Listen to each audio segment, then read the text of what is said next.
sun is the darkest night you can imagine. Alright, let's go ahead and get going.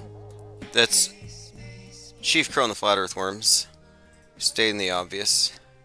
Space is fake AF. And if you believe in it, that's fine.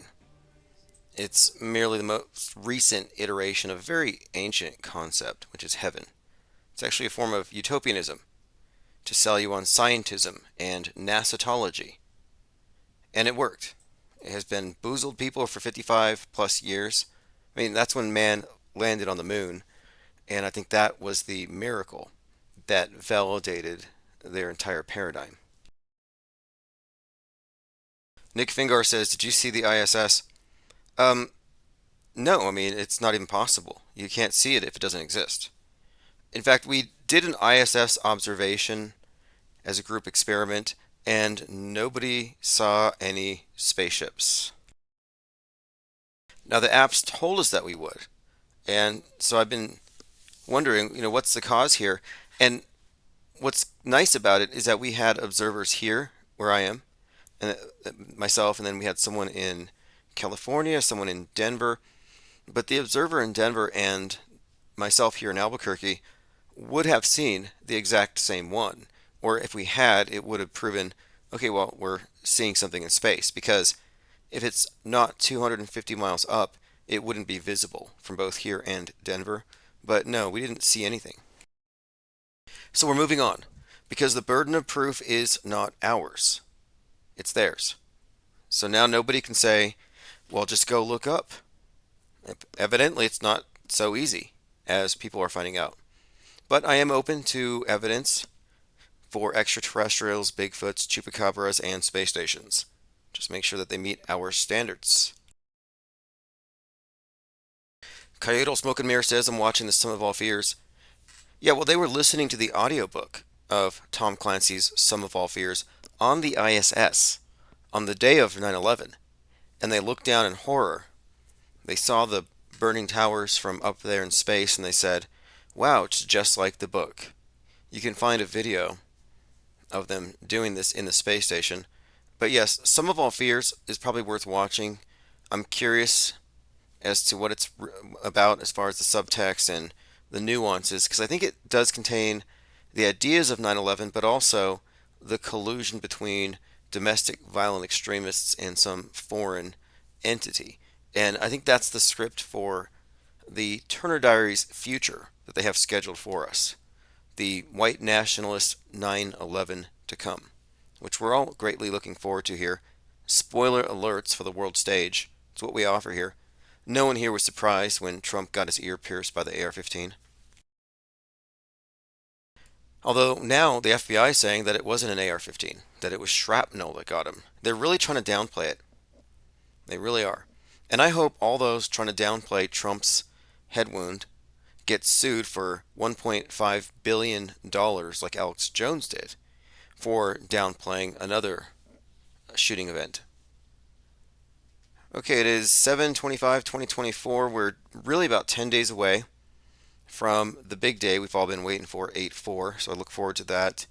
Tomorrow at 4 p.m. my time, I will be premiering the first hour of the conversation I had, the Bondversation I had this morning, where John the Bond and I talked about synchromysticism, predictive programming, the Trump event, and what we really think about this. Because we have differences of opinions on what it all means or where it's coming from, but I think this conversation will clarify things. So if you want to catch that, it's going to be premiered first on my channel, and then JLB will let the full thing go to his members.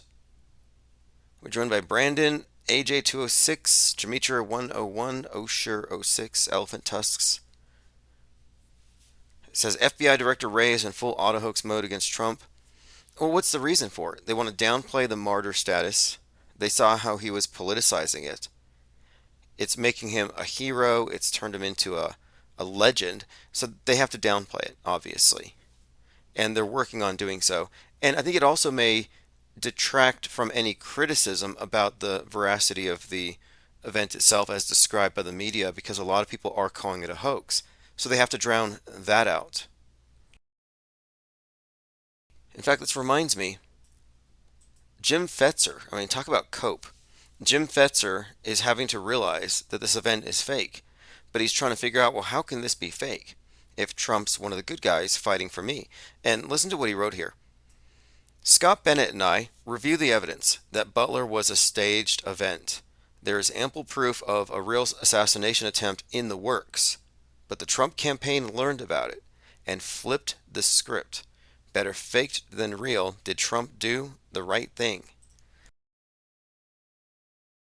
So, in Jim Fetzer's imagination, Donald Trump found out the deep state was coming for him, so he faked an assassination attempt on himself in order to somehow defuse it. Does this make sense to anybody? No. It also doesn't make sense that he can write a book debunking Apollo 11 and subsequent moon landings, but then still thinks the space station is real. This is what happens when you have one foot in the matrix, one foot on the world stage, and one foot off. If you're assessing events with a full awareness of special effects, PR stunts, and how they manipulate media, you shouldn't even be taking anything at face value. Your operating premise for every story should be fake until proven real. Not real unless I can debunk it. Because that leaves you in the position of having to deal with cognitive dissonance, and you would arrive at completely erroneous concepts like this. He found out they're trying to assassinate him, so he acted it out. Makes no sense. I mean, it's kind of cool in a, I guess, action movie, maybe sort of Netflixy kind of way, but no, it's absurd. T-Dog135 says, my wife asked my kid what a Mandela effect is, and he said it's a group of people who agree to misremember things. Yes, that describes it. A Mandela effect is a group of people who have been gaslit into accepting a wrong answer. They're basically false eyewitnesses. False eyewitness testimony can be generated by an unethical interrogator, and that's essentially what we're looking at here. Oh, that's right. Yeah, the closing music for Sum of All Fear was the song that was playing at the end of the RNC, kind of suggestive of a revenge plot coming, and that comports with a lot of Q stuff. The Mean Street says, hey Tim, are you over here on a small channel? Why not stream on your big channel? We're on both. I try to send out the biggest signal, so I do have some backup channels that I have this going out on. Just go to ips.monster, and that will take you to the main channel.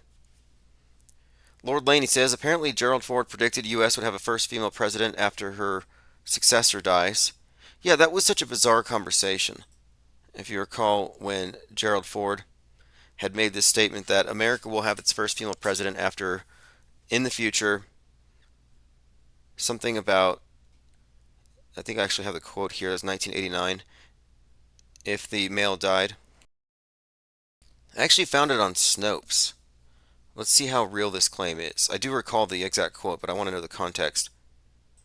His comments from 1989.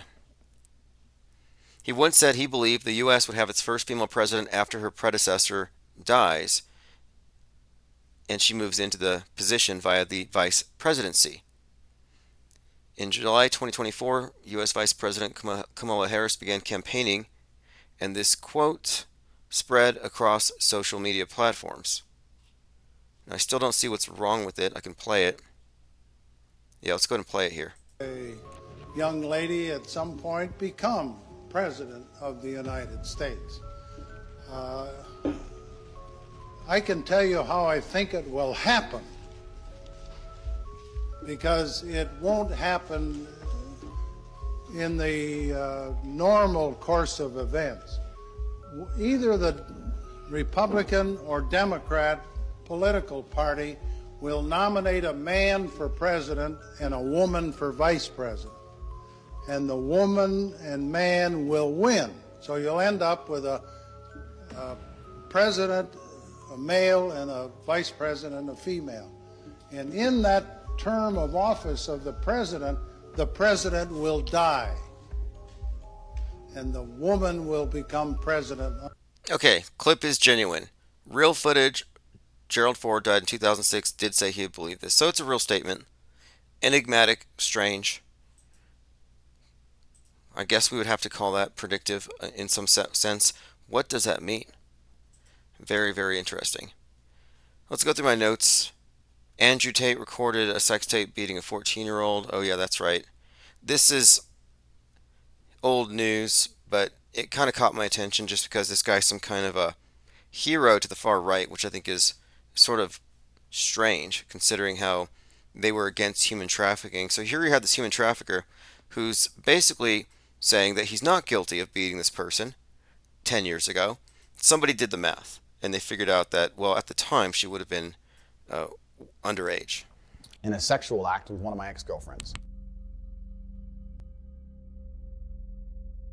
So the sleuth here goes through and finds the year 2012, 10 years before. Here she is saying no harm, no foul, but her age is concerning. I just wanted to say something about the video that's been released recently about me and my ex-boyfriend, Andrew Tate.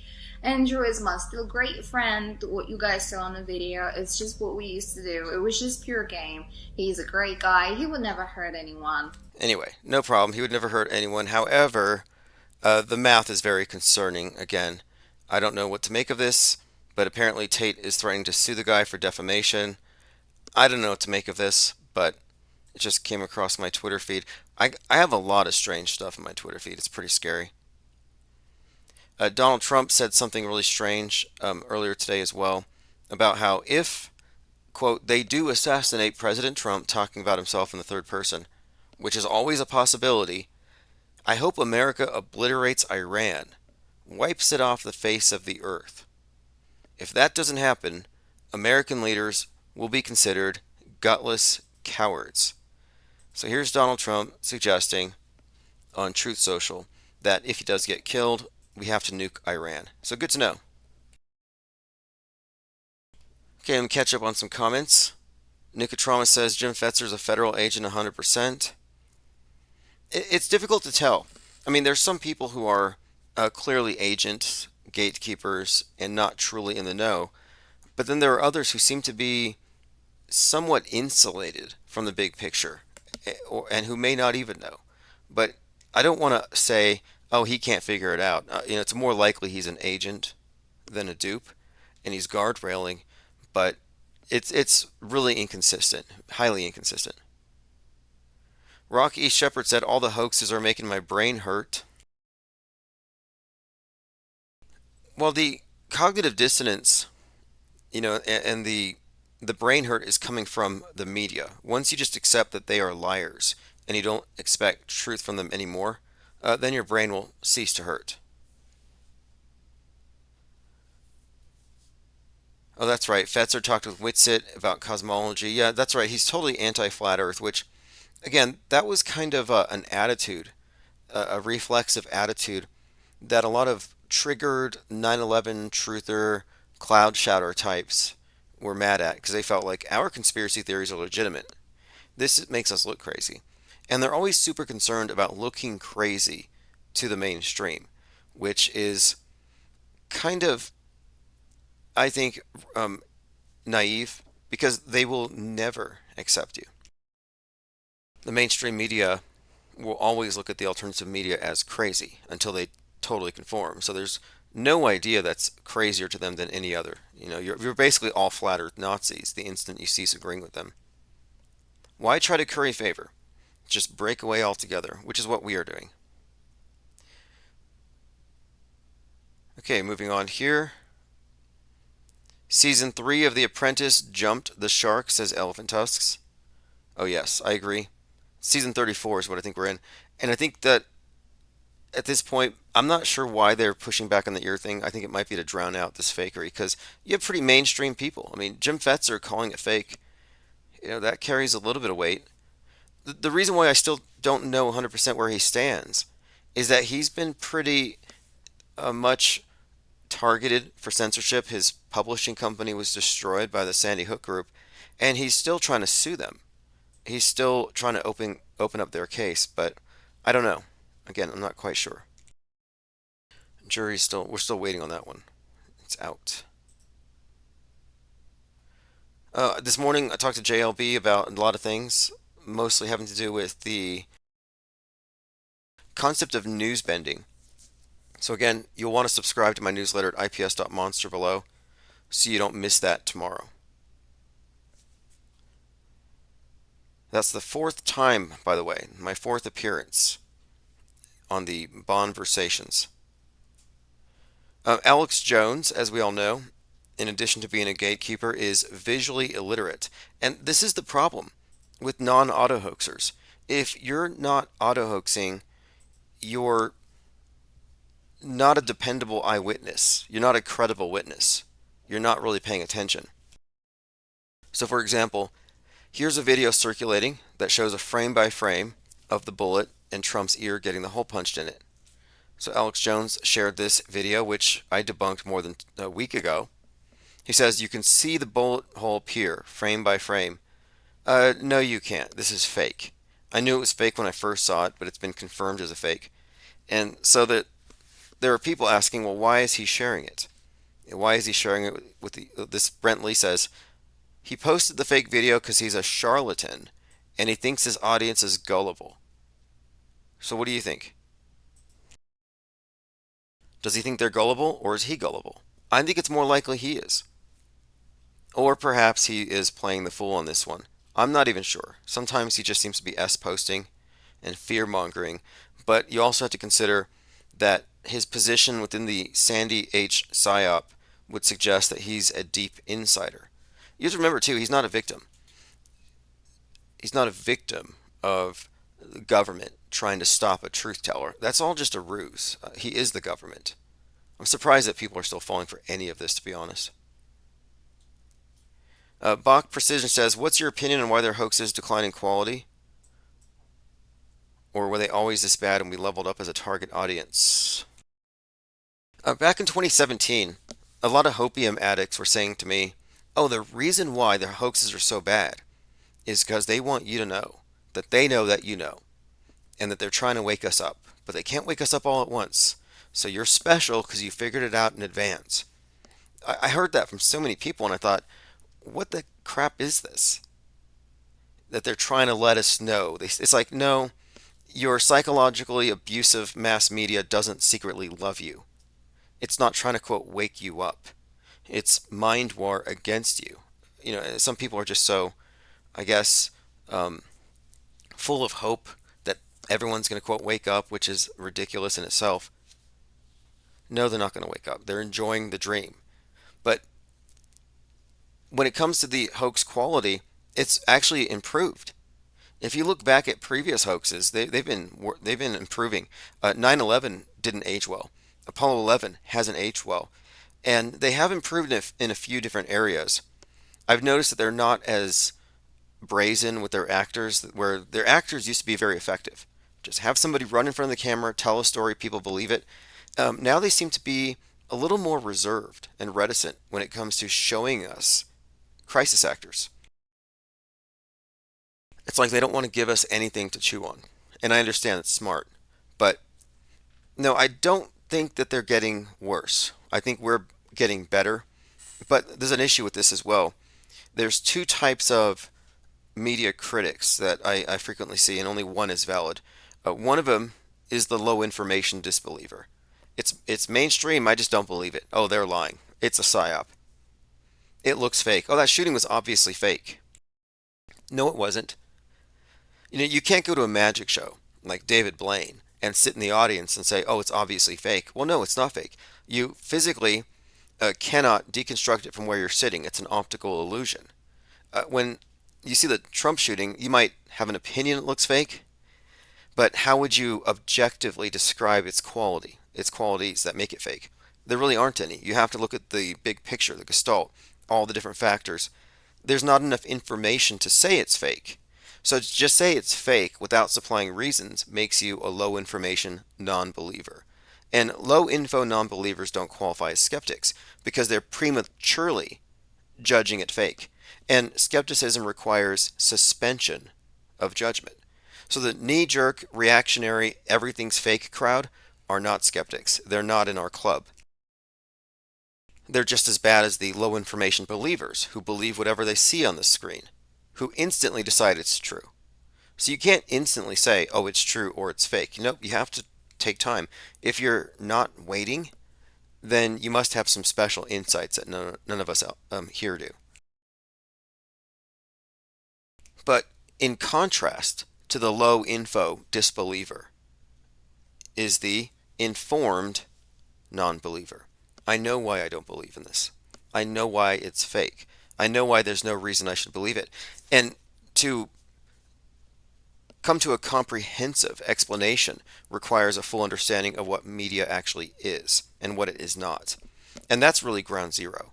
And someone like Jim Fetzer might still be operating from the perspective that the mainstream media is actually a bunch of reporters with cameras and microphones recording stuff and telling us about it. No, they're not informing you. They're conforming you. Big difference. They're conforming you to a prefabricated story. And until you understand that the media is part of the production of the event, creating the simulation, you're always going to be fooled. You're always going to be chasing second shooters, chasing stinky red herrings, running laps around big obvious fake trees in a forest of fakery, not noticing that everything is fake. Going through some comments. Nicotrauma says Bill Hicks is a deep insider. 1,000,000%. Isabel N says I found a mug on the street with the ISS. Pretty awesome sync. Well, that's the only ISS that anybody has found. No one was able to film it. There were some people who tried, but no one was able to catch it for its entirety or to really make a confident claim that what they saw was indeed in outer space. So the observation was a success. Multiple people tried. The fact that we didn't see anything does not invalidate our observations. It just means at some point, maybe we'll try again. I mean, I'm not all that interested in being a propaganda mule, a NASA advocate. I'm not taking anyone's burden of proof. So if you're still a believer in cryptids or spaceships, it's on you to convince the rest of us. We just now have a little more leverage to reject certain arguments. Like there is this argument people make, well, there's a light in the sky. We don't know what it is. I don't believe in spaceships, so it's not that, but it's a light. No, you don't get to introduce an unknown light. This isn't ufology. In fact, ufology wouldn't exist if people had our standards of evidence. We have this new auto-hoax axiom, which I have to put into a blog post, which basically states any moving light in the sky should be considered an airplane before anything else. You have to rule it out as an airplane, because what else would it possibly be? I mean, maybe a helicopter, but in other words, you have to rule out the mundane first. The noise you heard when you were camping, yeah, that was a deer, maybe a squirrel. Rule that out before you start trying to convince us it was Sasquatch. By the way, I was listening to McToon last night debating somebody about the moon landing, and it was very effective. McToon is kind of a clown. He's like a Batman Gotham villain. He kind of, when he loses his cool, he kind of reminds me of Christopher Lloyd in that Who Framed Roger Rabbit, when he takes out his eyes and he's got these spiraling cartoon eyes and he goes crazy. That's McToon. He kept losing it, but the other guy was just saying that there's this movie called, I have to find it. It's something Smoke and Mirrors. I'll see if I can pull it up. It's a 2-hour documentary, but he was referencing special effects. And he was basically arguing that in order to understand how the moon landing was performed, you have to look at special effects, movie effects that could replicate these things. And I've noticed this with many of these individuals. They don't even want to think about smoke and mirrors, about hoaxes, about special effects. They just want to argue it on the basis of science, and that it's all about mathematics, and we can trust the science, and we can treat all their flight logs and their photography as scientific evidence. They don't even question the evidence at its basis. And so what they don't get into, what they don't really know about, is fakeability. So what I liked about this particular debate is that the person arguing against the moon landing was presenting ways that such things could be faked. It's sort of getting McToon to admit, okay, it's theoretically fakeable, which is progress. But I would never debate someone like that. I was invited by Fight the Flat Earth to debate, but the issue with it is that these individuals believe everything in the news. That's a problem. If they believe everything in the news, they don't know what media is. They don't know what worldview is. They conflate worldview with the actual world that we live upon, and you have people living in this hive mind bubble reality where anything is possible, only limited by public credulity. And these days they'll believe anything. But to me, it's more about epistemology, how we process information, how we come to believe what we believe, and worldview. It's not just geography. And there's no point in arguing with them about this because they don't have the frame of reference to understand that they could possibly be accepting a whole lot of fraudulent scientific information or scientific data. Like, no, it's not science. Physics didn't get us to the moon. Science didn't get us to the moon. Movie magic did.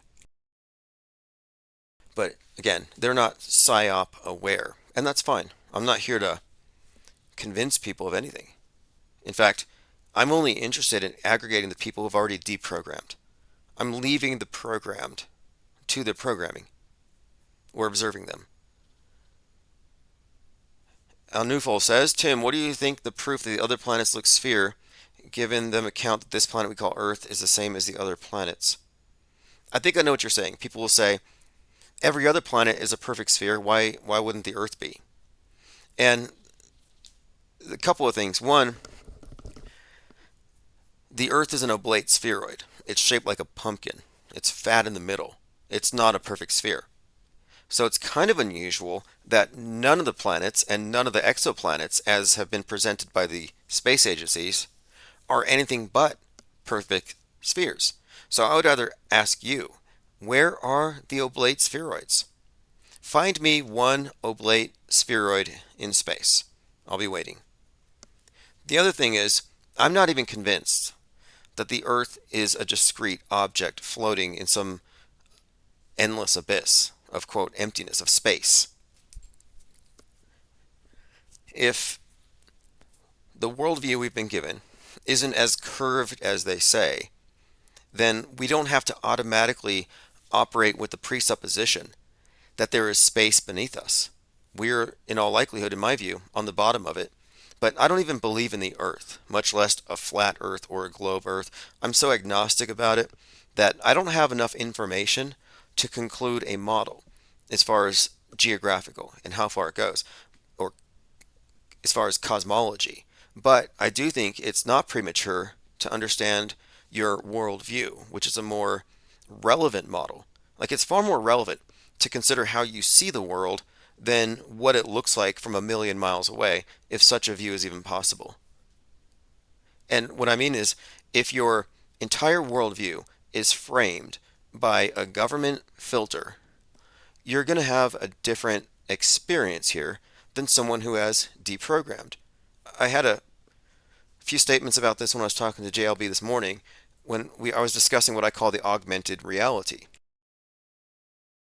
Like lie augmented. So here I am, a total agnostic about most of what they propagate through media. But the person next to me, and if at random I just pick someone on the street, this would be true. The person next to me believes that he could possibly, or she could possibly, be crushed by space junk, be annihilated by a nuclear bomb, abducted by aliens, could be impacted by climate change, or could possibly be killed by, any number of weapons of mass destruction. But I don't live in their world. So their world has all these other conditions that mine does not.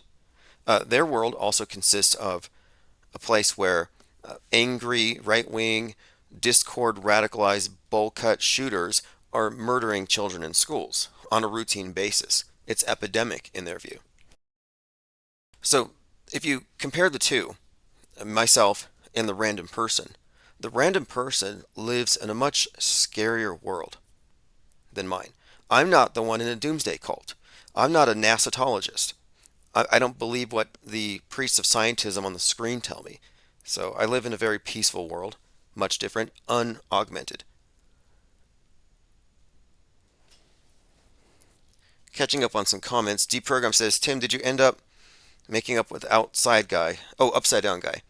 Yeah, upside down guy wanted to call in and kind of spitball ideas for some kind of fan fiction, erotica. It sounded like he was leaning toward erotica, trying to introduce myself and Goldfinch in some bizarre scenario, and I hung up on him a couple of times. I should have just taken the call and suggested, try Chat GPT. If you're trying to write fiction. I don't know where he was going with it. I'm sure there was a punchline in there somewhere, but I ran out of patience. As far as I know, we're on good terms, but he does seem to be awfully defensive of the space station, and some people are. You start saying there's no such thing as a space station, and a lot of people get triggered. They're not as bad as the chemtrail crowd.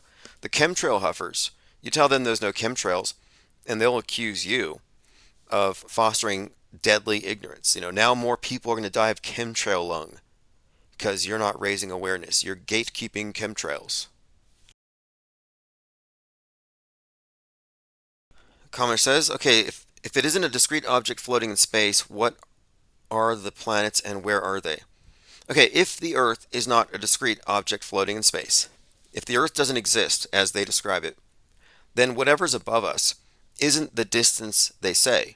So you can rule out 93 million miles away from the sun. And that eliminates a lot of the confusion where they'll say, well, if the Earth isn't a ball, everything would be lit at once. No, not so. We're doing away with your concept of the sun and the scale of everything, which means that now the Earth, the plane, would be, in all likelihood, the larger quote object. That everything above would be smaller, maybe not dwarfed. I don't know how big these things would have to be, but you would remove the distances at a minimum. And you might also have to start considering all of them to be on a plane. And I don't have a perfect concept of how it all works, but I'm just removing all of the assumptions programmed by NASA's model, the spinning balls falling through space in a meaningless, dead corpse rotting universe grinding to a halt. And here we are, just evolved apes trying to make sense of the meaninglessness by inventing meaning and inventing something higher when no, there's nothing. Like, that's one version. But I think the universe is, whatever we call the universe, I think this place is intrinsically built out of meaning, out of information, and meaningful correspondence and the perception of it. And I don't think the universe even exists until we experience it. So there's this concept of it as a static thing. It exists, big, vast space, objects floating around, and we're on this object that's eventually going to fall into the sun or get killed by a planet killer asteroid. So we have this idea that the universe exists, and I kind of dispute that. I'm not convinced that it does exist. So I might not be the right person to ask. You're asking about the shape of the world, and I'm really more about worldview, and from the perspective of what I think might be a type of, I guess, soul body split or dichotomy. I think that there may be some reason to think that maybe shape is immaterial. Maybe it's more about our user experience. And our user experience is screwed up from the beginning because we're pressed up against the screen from the get-go. Our whole existence is filtered through somebody else's lies. Commenter says, I'm not using NASA stuff, I'm just using the things we can see with the naked eye. Sure. I find a lot of it curious. Here's something I would like to know, if you could explain to me, because I'm slightly confused about this. Explain to me the tidally locked moon. So it's tidally locked, and yet it rotates once every 27 days, over the course of 27 days. But they say we never see the other side of it because of synchronous rotation. So how does synchronous rotation comport with being tidally locked? It seems to me these would be mutually exclusive. Nicotrama says, I thought Upside Down Guy was an ally of the IPS. I don't know what his deal is. He might be an ally of the IPS. I'm not really sure. I always thought that he was probably just a far alt-right S-poster from Telegram based on some of his verbiage, rhetoric, and stuff like that. But He is awfully defensive of the ISS, is all I'm saying, for someone who's never seen it. Okay, continuing. Portal says they convince you that satellites are Big Brother's angels watching your every move. Yeah, a lot of people lie reflexively. In fact, I have a manuscript I'm still developing. I was working on it today. I won't leak the title, but I'm building on my idea or concept of the lie world order structure and how it makes liars out of everybody. And if you can't admit that you can be duped, that you can be misled, and therefore you can carry misinformation and become a liar by proxy, by osmosis, if you can't admit that you're a liar, you're never going to become a more honest person when it comes to what we're talking about here. And a lot of people lie without realizing it because they have absorbed bad arguments for a lack of, maybe it's just a lack of understanding about how easy it is to slip bad ideas in behind logical fallacies. And this is where Trutherville really falls short of arriving at the truth. And I'm looking at this book as a way to describe the different categories of liars that we are. Are you an unwitting liar? A witting liar? Are you telling white lies? Is it lies to conform? And the word lie, a lot of people, they just like, that's too strong. It's not too strong. Not if we're trying to get to the truth of things. And the media makes you a liar when you repeat their lies. Now, you may not be as bad as them because you're not consciously and deliberately spreading lies, but you are a liar in that sense. So I'm looking at it from this perspective of, as we move into this quarantine, this parallel media of we have to reject certain claims so that we don't unwittingly spread untruths and misinformation. Okay, continuing. Plain Decoded says, getting conned and realizing it can be turned into a life skill. Well, one of the issues a lot of people have is they're not willing to admit that they can be duped or that they are tricked. And, we a lot of us encounter this just by questioning NASA's claims. And these claims, you question them, and some people who believe in them feel like they're being personally attacked. Like, no, we landed on the moon. We? No, you were at home watching everything on TV, as with everything else. We. And there is this tendency of people to want to lie and include themselves in things. I read about this phenomenon, and it was called the 9/11 sign. And the 9/11 sign referred to this phenomenon where people would claim that they were somehow a part of the story. So here's an example or a definition. Fake stories of heroism and grief became so common in the aftermath of the terror attacks on the Twin Towers, it became known as the 9/11 sign. Fake 9/11 survivors, the fantasists who pretended to be there. I used to have callers who would routinely call in and say, I know somebody who was there. A friend of mine was a jumper. I saw him on TV. And I would ask them, what are their names? And every single one of these callers would say, oh, I don't know. I don't want to tell you. Oh, you don't want to honor the victim? I had one person agree to give me initials. They couldn't even get that right. But what do you call them? Liars. And we have to be comfortable calling liars liars. Now, why are they lying? To fit in. Religious people lie to themselves and to others all the time. It's no different with the state and its contemporary myths. And you get approval for lying. The Mandela Effect Club that someone referenced here, the Mandela affected are lying to themselves. And they don't like this being pointed out. But all right, we've had more than 100 comments so far. Very busy in the chat. Isabel Ann says, your subconscious doesn't understand the difference between real and fake. The cult understands this and uses their programs and magic to trick people into victimhood. Yes, and I think this also pertains to predictive programming in general. You're just absorbing entertainment, which I would actually describe as entrainment. The entertainment is mind entrainment to the news cycles. And you're being programmed with images of headshots of Trump dying, of Trump-like characters dying. And we're so saturated with it that if you're heavily involved in anything online or even in person, you're just walking around the world, it's so immersive. You're going to encounter this stuff. And so all this stuff is going into your subconscious and it's being acted on later. And it seems to me too that it doesn't need your permission. Oh, JLB and I were talking about Fallout and the scene with the blood spot on the Trump figurine's head. And he pointed out, and I didn't notice this, but immediately after it goes to an image of a dead president. But the scene goes by so fast, and there's no description as far as there's no narrator. It's just images going into your head. And if you weren't consciously deliberating over every frame as I was, in all likelihood, you would have missed it. But that doesn't mean that you missed it entirely. It means that you consciously missed it, but subconsciously it's there. And what we're doing here is just raising our awareness about what they are data dumping into our subconscious minds. I think this might be one of the meanings of Kubrick's title, Eyes Wide Shut, that our subconscious mind is just this voiceless receptacle that just has no say in what it takes in. And of course, it is operating 24/7, whether or not you're aware of it.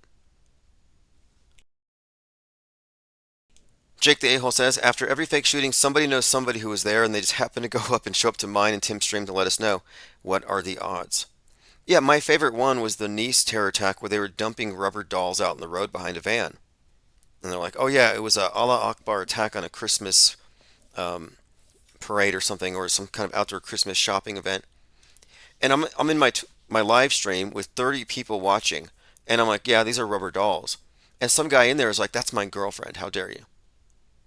I'm like, okay, why aren't you in the hospital with your girlfriend who just got ran over in a terror attack? You should be holding her hand and praying with her or praying over her, something. But no, you're on YouTube, mad at some guy on the other side of the world who says that it's fake. They used to flood the chat rooms with this stuff, and the whole point of it was to guilt trip you into not calling fake fake. And I'm completely irreverent. Fake dead kids' lives don't matter.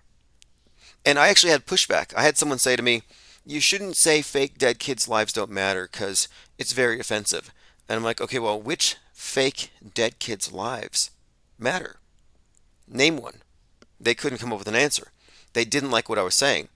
It's like, you're going to take time out of your day to tell me not to say fake dead kids' lives don't matter, but you're not going to take the time to criticize the fake news for using fake dead kids to traumatize real kids.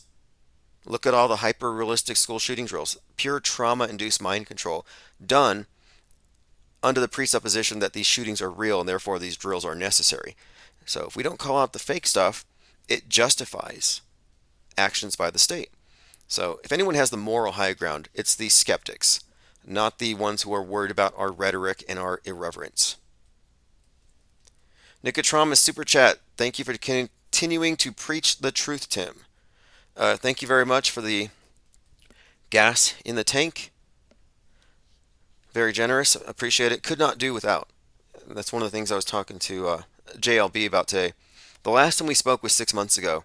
And 6 months ago, things were pretty shaky.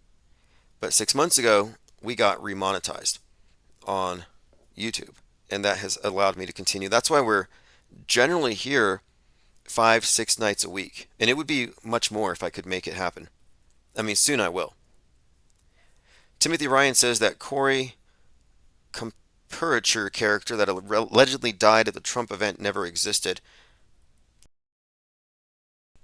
There's some fishy stuff about that particular story. And when people say it's staged, they have to be willing to accept that when this thing is staged, it's everybody there behind Trump. It's largely a closed scene. You can't say everybody there. There had to have been some legitimate witnesses, I think, because how this would work with a closed set is far different from how it would work when it's open to the public. But I think it's safe to say the people behind Trump, like the guy in the JFK Jr. hobo costume, that guy's obviously an insider. In fact, a lot of the people behind Trump were acting unusual, and many thought this was an indication that they were part of the plot. Oh, like this person is signaling to that person. Well, they're all actors. They're going through a scripted routine. None of that was accidental. The clown show with the Secret Service agents, how many people fell for that? How many, quote, truthers with zero discernment are out there saying, oh, well, Trump was put in danger by these DEI hires? Like you were fed that line by people like Dan Bongino or Jack Posobiec or Stu Peters, any of these right-wing S posters who are given basically bombs to throw in the info war, and you're going to run with that. Well, the thing is, if you're talking about the DEI Secret Service agents or the second shooter on the tower or any of these other spin-off stories, then you're missing the essential point that it was fake, nobody died, there are no patsies. But they want you to go deep into this big story. The unmediated mind says that's key point, Isabel Ann. Your subconscious is the target. Yeah, never forget the co-founder, first CEO of Netflix was related to Edward Bernays and Sigmund Freud. They're not asking your permission. We're pretty much an open book. I believe Netflix purchased all of our DMs and browser histories related to Facebook. But one other point too, because someone like Jim Fetzer, he sees it's fake, but he can't process it. He's like, how can it be fake? Everything else is real. Oh, I get it. Trump had to fake it, so they didn't do it for real because he found out they were going to do it for real, so he faked it. That's a huge leap. The truth of it is, both sides are complicit in every psyop. The sides are an illusion. If Donald Trump is an insider and Alex Jones is an insider to January 6th, which they would have to be, this goes for a lot of these characters, they would have to be insiders to the fact that January 6th was a simulated, not a stimulated riot. It wasn't provoked by feds. The whole thing was feds. It was all actors. There's a lot of evidence that supports this, that the staged riots began before Trump's speech even ended. But if Jones and Trump and others were insiders on that, then why would it be any different with this shooting? Why would they kill Trump if he helped fake an insurrection to honeypot American nationalists and brand them as some kind of domestic extremists, with this whole MAGA ban, QAnon stuff? Like, they're part of this Judas Goat operation. There's no way that they're a threat to the system. So the assassination scene itself is preposterous. Like, there is no deep state versus Trump. Trump is the deep state, and there is no shallow state. It's all deep.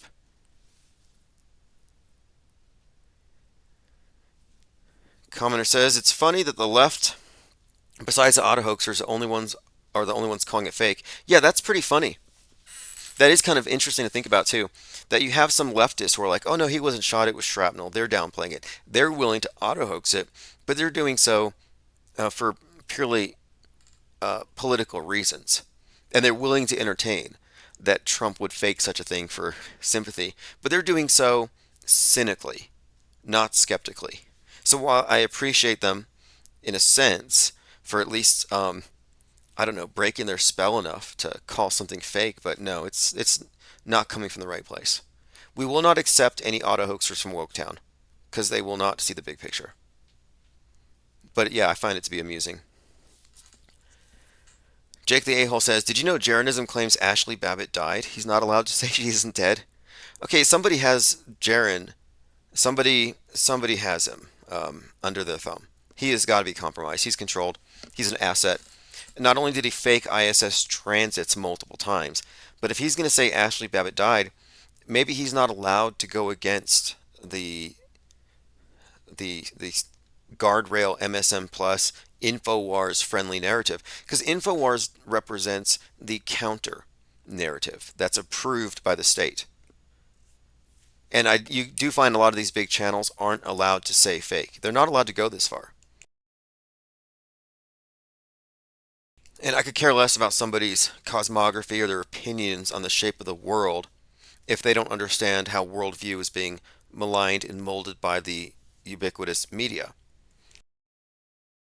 I mean, deep inside the rabbit's hole was on InfoWars, Flat Earth Dave, aka Fed, and he's talking to Alex Jones about the Earth being flat, and Jones is like, well, let's talk about Trump for a minute. And Dearth is like, oh, I don't really care about politics. Well, these are one and the same. It's worldview. It's an entire concept of the world and our place in it and all the different factors and everything combined into one. It's not as simple. New Kofi shop sale from Ashi. It's not as simple as shape. It's not about flat or round. It's about open or closed systems. But anyway, it's a very blinkered perspective. If you're flat Earth only, I don't know how you can exist in this world. It's just so incoherent. But it's a good grift, I suppose, if you're selling apps. But Jones wasn't convinced, and Jones and others, though, when pushed, what oftentimes you'll see is they will say, well, if this is fake and this is fake, well, maybe it's a simulation. Like even David Icke, well, what does it matter if it's flat or round? It could be any shape. It's all what we perceive. And that kind of goes too far. It's like, what about we don't have enough information to arrive at anything conclusive, so we have to do an investigation. But we don't have anything to add to the conversation without doing deep exploration or going to the source of the lies and questioning their materials. And I don't see anybody making any kind of legitimate attempt to discredit the ISS live footage or the actors who are on it right now. They'll talk about the moon landing, where the actors and all the individuals involved in the hoax are pretty much dead or on their way out. It's like, let's talk about something from this century. Thank you from Ashy.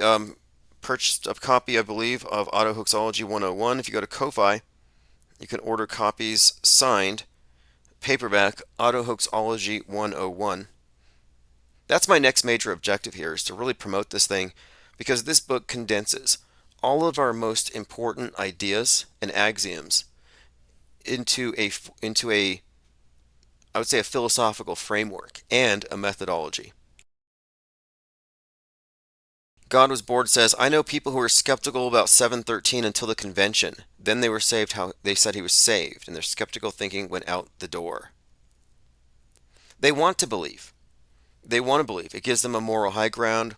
God intervened. Ephesians 6:11. It ties in with this whole Christification thing. They want to believe, and their cognitive dissonance won't let them believe that Trump did a magic trick and fooled the world, but that he necessarily would have had to have done so with the aid of the entire media, itself. Like, it's not just Fox and right-wing media. We're talking left, right, all government-controlled media. There's only one government. I mean, prove me wrong on this. We have a monolithic worldview shaping mechanism that, despite having many different networks and companies, despite all these differences, it's still uniform when it comes to worldview, when it comes to what they augment the collective worldview with. Then they all share spaces up on the International Space Station. So that tells you that they're colluding.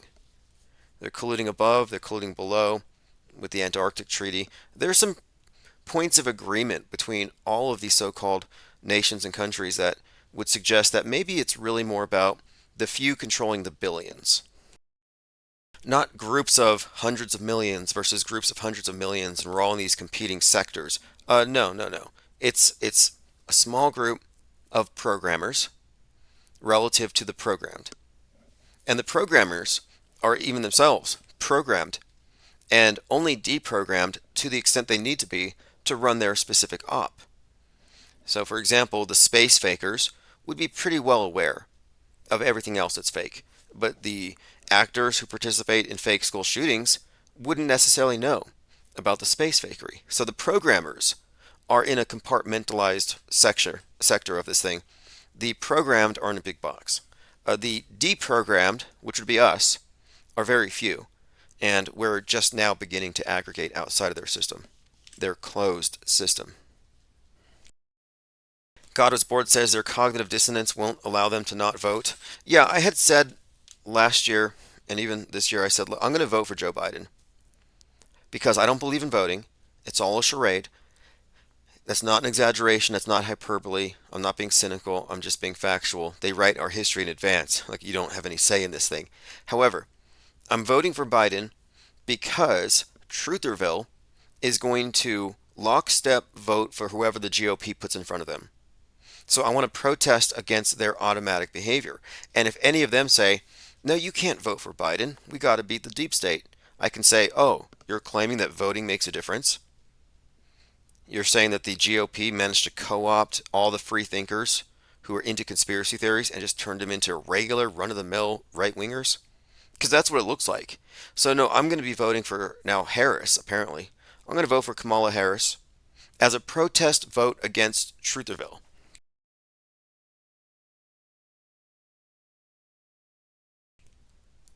Oh, interesting update here. Jake the A-hole says, Eric Dubay has come back now with 200,000 subs. How is that possible if you're not allowed to evade a YouTube ban?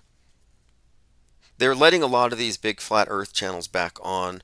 I believe they, I thought I heard a creaking casket somewhere. I think they exhumed Patty Steer and then Mark Sargent, and they're back. I'm like, okay, what is going on here? There's some reality TV show happening where they're paying a bunch of flat earthers to make the case, and there's some kind of final experiment happening in December in Antarctica. But if they're not talking about fake news, fabricated, simulated news events performed by both parties, at least both parties signing off on it at the very top, if they're not talking about worldview warfare, I could care less about their opinions about cartography of the shape of the world. God Was Bored said, how do they prevent regular people from attending staged events? That's a good question. And you have to look at the closed versus open sets first of all. Some are going to have a mix, and there would have to be a lot of control over this, obviously, and we can look at it on a case-to-case basis, like the Boston bombing. Not a coincidence it happened near the end of the race, when most of the people would have passed by. When it comes to something like the Vegas event, they were clearing people out, and there was somebody who wasn't a part of it, who was walking around seeing if anybody needed help, and everybody said, no, everyone's dead, just leave. They were practically shoving him out of the area. And the security guard was at the gate saying, you need to leave. And he said, well, shouldn't you get some paramedics? There's a lot of people in here who've been shot. And the security guard shuts off the stadium lights, and they're like, no, everybody's already dead. Go home. So we got that video and looked at it, and it seemed to me that, no, it was a closed set. And the actors were doing their drill, which they had obviously rehearsed. And no, these are closed movie sets. But how do they prevent regular people? I think it would be the same as with any kind of, it's a combination between guerrilla film making and a flash mob. And I think there's something that we could take as an example here, Kenosha.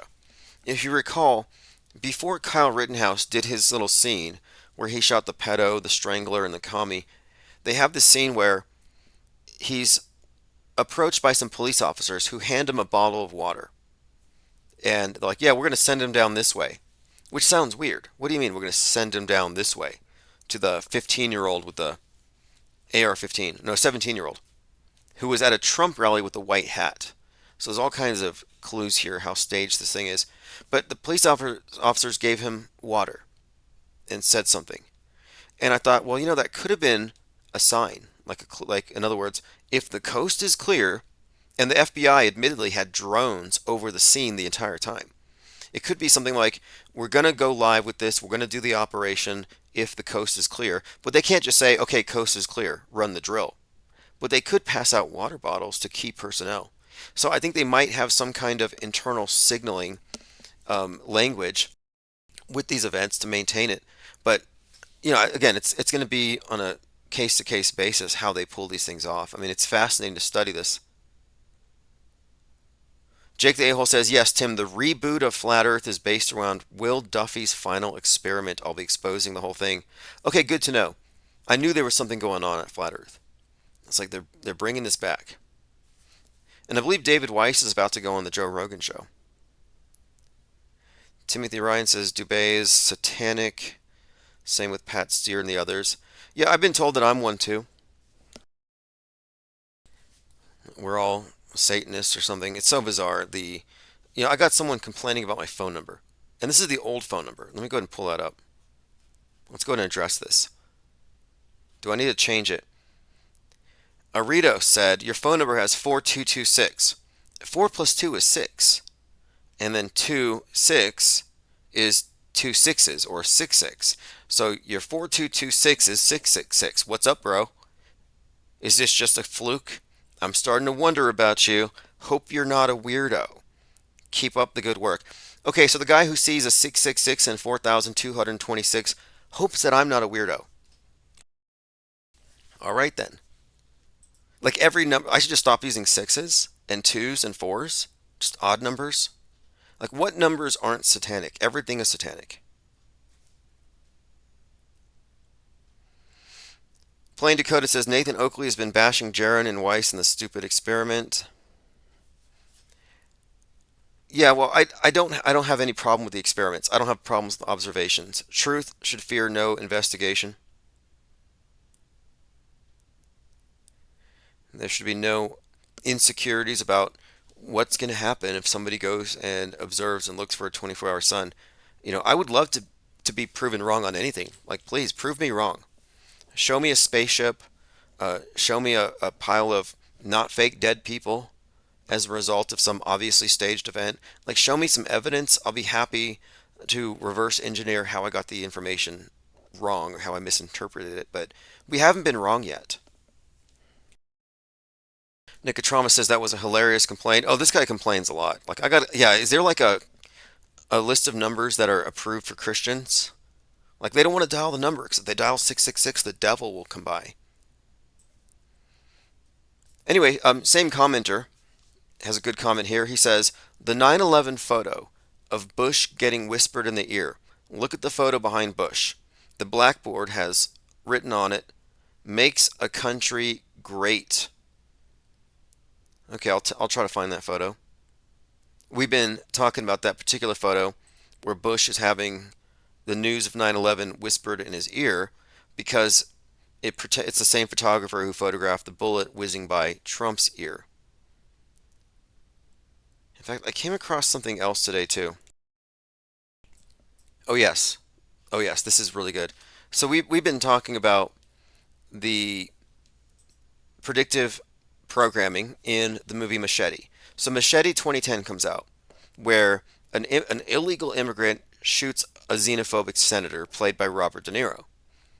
And we looked at this is Robert De Niro as President Trump. And the thing is, and this is an indication that we're correct in our assessment here. The movie came out in 2010, and it had a Trump-liked politician making xenophobic comments, and this is 6 years before Trump was president. So this is 5 years before he had any kind of rhetoric like that. So pre-existing Trump, they had Trump predictive programming for the role he would eventually fulfill.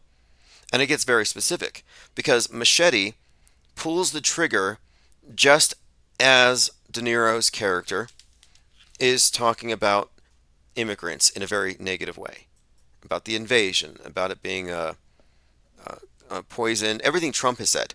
But what's more is Trump was shot in the ear just as he was pointing out his sign that had a chart that showed how illegal immigrants had been increasing and the damage they do to the economy, etc.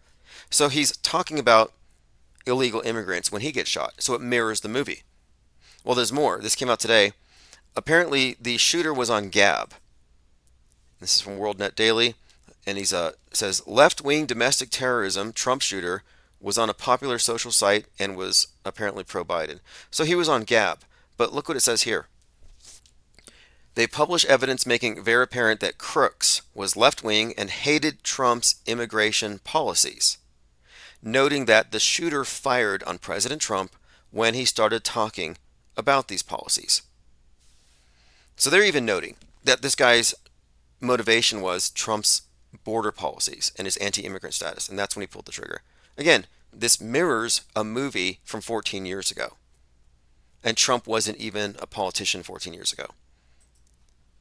And how did we find this? Because we know how to reverse engineer their scripts. And when we saw Robert De Niro outside of the Trump courthouse, we knew that his previous roles were being subconsciously evoked. They were bringing some information. They were bringing some kind of archetype or some narratives to the foreground. And his other characters include Travis Bickle from Taxi Driver, the movie that inspired an assassination attempt on Reagan. And, of course, as we often talk about,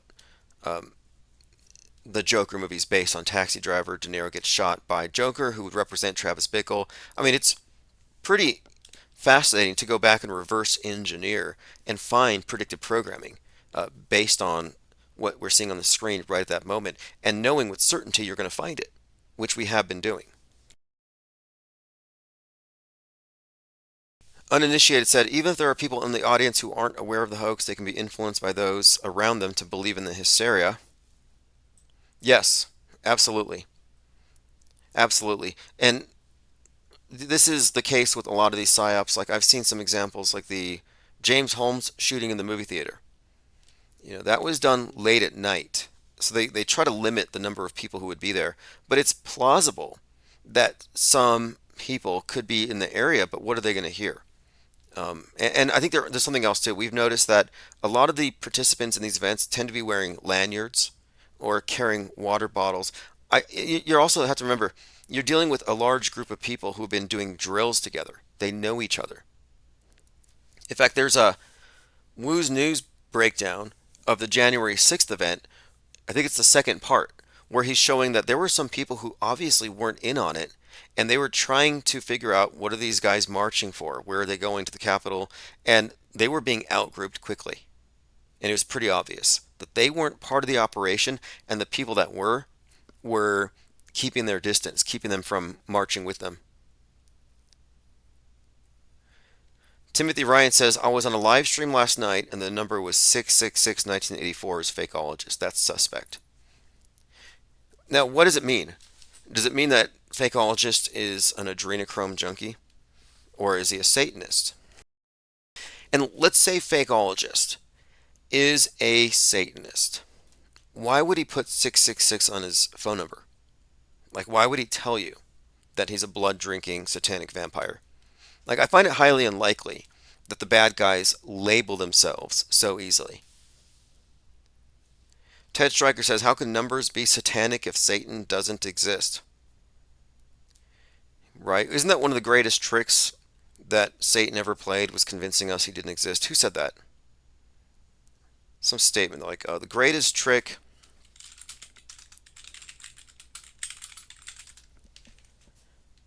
Who said that? Okay, here we go. The greatest trick the devil ever pulled was convincing the world that he didn't exist. I'm trying to figure out who originally said it. If I can't find out who said it, I generally just say Plato. But this is also something else I want to point out. The Satan phobia only exists on the right. Why is that? How come the left-wingers aren't afraid of Satan, but the right-wingers are scared of Satan? How come the left wing wants to embrace aliens? They're like, we believe, abduct us. But the right wing is like, aliens are demons, and they make secret deals with the government. Tucker Carlson's been saying this for months. It's because the right wing is conditioned to fear government and to fear Satan, whereas the left wing embraces government and doesn't believe in Satan. And that's because they have this perfect split down the middle, where they have the traditional Make America Great Again reverse of this, the nostalgic past, idealized past, with traditional concepts of sin, good and evil, Bible-based worldview. And the left wing has moved into nascentology, future utopianism. So it's a glorified or utopian future versus this idealized past. And in this future, they've replaced certain archaic concepts. So they no longer believe in Satan or angry Jehovah who will flood the world. They don't believe in the biblical stuff, but they've adopted compatible parallel beliefs. So the New World believes in the virus as a replacement for sin. They believe in Gaia as a replacement for Jehovah flooding the world because of our wickedness. They've replaced the concepts of angels with aliens. Space is the new heaven that atheists will believe in. So I'm just saying that if you believe in this, oh, it's Satan, you're just as bad as the other side. Because this is, again, it's part of their deliberate split. I mean, unless I'm wrong. I mean, if Satan exists, let me know. But as far as I'm concerned, it's part of this worldview warfare where they want traditional, past-oriented minds and worldviews that hold on to the past to clash with the utopians, left versus right.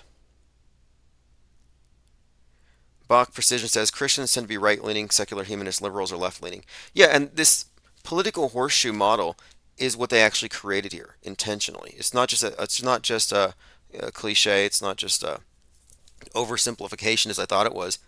No, they deliberately created it. In fact, I have a. I'll see if I can pull it up here.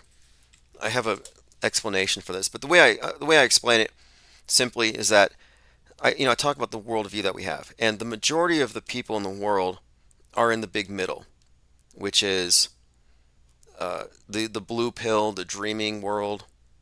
Nothing really happens. But if you go deeper into this thing, you'll find, yeah, there's a lot more to get mad and agitated about. But depending on your political predilections, and if you lean left, you'll veer towards wokeism. You'll embrace government, and you'll see the private sector as the problem. In fact, it's the private sector that's causing climate change. But if you lean right, you're going to see government as the problem, and you're going to see the government as even behind secret earth-destroying geoengineering. But each side blames the other. It's a perfectly closed system. And I saw this post today. I guess there's some fire going on in Canada. It's a place called Jasper. Yeah, here it is. Jasper, Alberta. One of the most beautiful places in the world. Firefighters don't think anything will be left by the morning, says Jane of the North. Jane says, I can't stop crying. The conservatives destroyed Jasper. The conservatives destroyed Jasper. Are you a conservative? Do you believe in free market and capitalism? You don't believe in climate change? Well, you destroyed Jasper. You see how they're able to blame the other side? But if you're right-leaning, you might say, no, God did this because the people in Jasper were all sinners. Other people agree. This is so horrible. Conservatives did this by taking dirty money. Right, big oil. One more reason why they are evil. So even they have a concept of good and evil. They don't care. It's up to us to keep fighting. We will win this fight. We will do it together. They're coping because, again, conservatives destroyed Jasper. But that's because Gaia is offended, and Gaia is getting revenge for what the free market is doing, exploiting the environment and all this stuff. But the right wing finds that laughable. They don't believe in Gaia or climate change, but they do believe in the flood myth, the Old Testament flood myth. And what would cause God to flood the world? Not fossil fuels, sin, wickedness. The way leftists live, as viewed by the right, the opposite of the traditional family or traditional values. So you can see how each side is designed. It's designed this way. Each side will blame the other for whatever's not really even caused by man. They mutually scapegoat one another.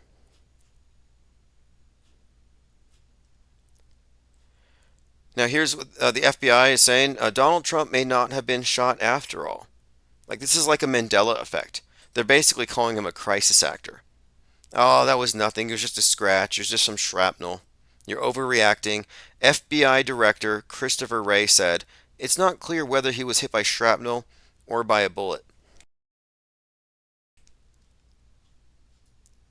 It says on Wednesday, Wray testified before the House Judiciary Committee, and it's not certain if his injury was a bullet or shrapnel.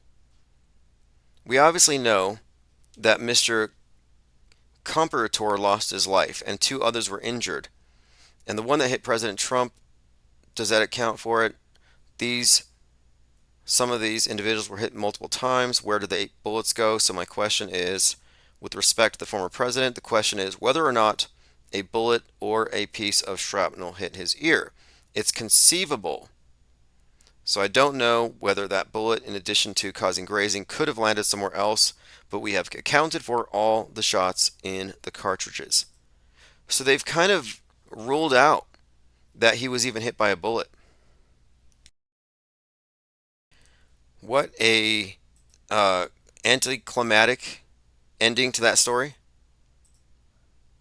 But I wouldn't worry. He's been saying that if they do assassinate him, nuke Iran.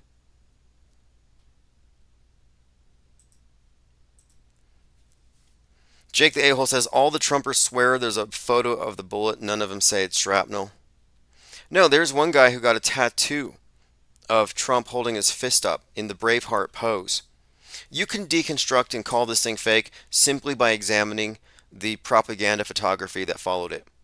There's no way he perfectly aligned with his Truth Social avatar and the Braveheart photo, and they reenacted the Marine War Memorial with the flag over his head if it wasn't staged this way. It was too perfect. And the photographed bullet was photographed by the guy who photographed somebody whispering into President Bush's ear on 9/11. So the significance here, assassination attempt, whispering in the ear of a president on 9/11, just like Richard Drew photographed the 9/11 falling man and the death of RFK. So these photographers are part of the production crew for these big psyops. G says shutter speed at 8,000 feet per second. Well, Jim Fetzer's doing a great breakdown of it, and he's arriving at, yeah, this was fake. But he again thinks that this was fake because Trump had to thwart the deep state. And some people may never see through this whole thing. The scale of the fakery is too much for some people to fully grasp. Someone pointed this out a couple days ago, bears repeating. Saving Private Ryan, sniper gets shot in the eye. Actor's name, Leo Stransky, born 6/14. Been finding a lot of interesting people born on Trump's birthday who, in their roles, managed to foreshadow this thing. Okay, again, just a quick reminder, tomorrow at 4 p.m. we're going to be live. Well, we're going to be doing a premiere of the Bonversation number 51, which is my 4th appearance on JLB's program. Does dementia make you taller? This is going around.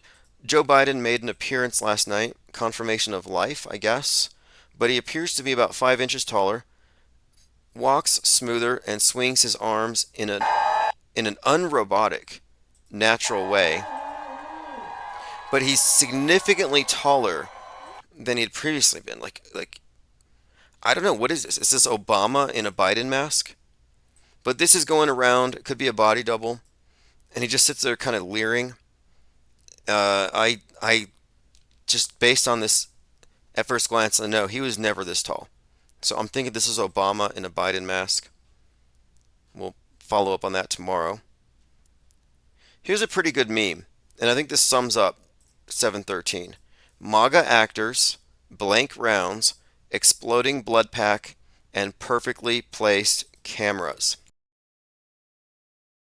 And there was another photographer there who photographed one of the shots of Trump under fire, who had also taken the photograph of somebody throwing a shoe at George Bush.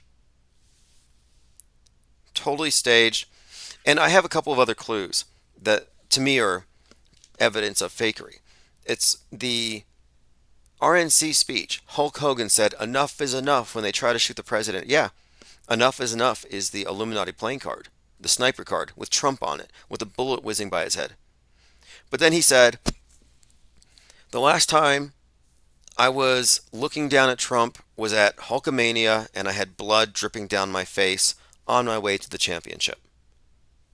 So here he is, Hulk Hogan, on the stage of the RNC, looking down at Trump, recollecting a scene where he was covered in blood, because he's a wrestler. So what does that mean? It means he cut himself. He was blading. Hulk Hogan had obviously cut his forehead so the blood would mix with the sweat, and he had his blood red face looking down at Trump before he won, and it was like Hulkamania. Well, he compared that event to Trump on 7/13, looking down with the bloody face on his way to win 2024. And after he made this comparison, Donald Trump, a fellow World Wrestling Entertainment Hall of Famer, blew him a kiss. And I thought, what does that mean? Blowing him a kiss. Something is exchanged there. And I think Hulk Hogan was admitting that Donald Trump did the same exact thing that I did. Bladed himself. He cut himself for the glorious PR opportunity, and it's similarly going to lead to a victory.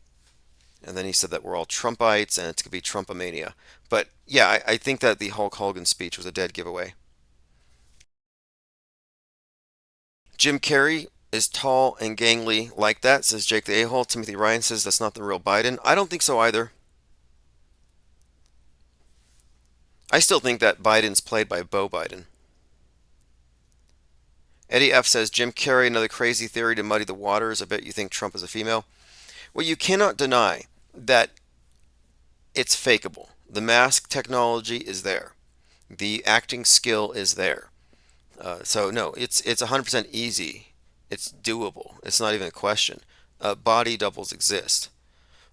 Does Biden exist? Was he replaced? Yeah, kind of pointless questions in a sense. It's one of these things where informed disbelief is valid, knowing what's fakeable, but just saying it's all fake because I don't want to believe it or because I'm on the right wing. No, it doesn't work. And there is a lot of deliberate misinformation to contaminate the field. Second shooter theories. Anybody chasing a second shooter has no clue.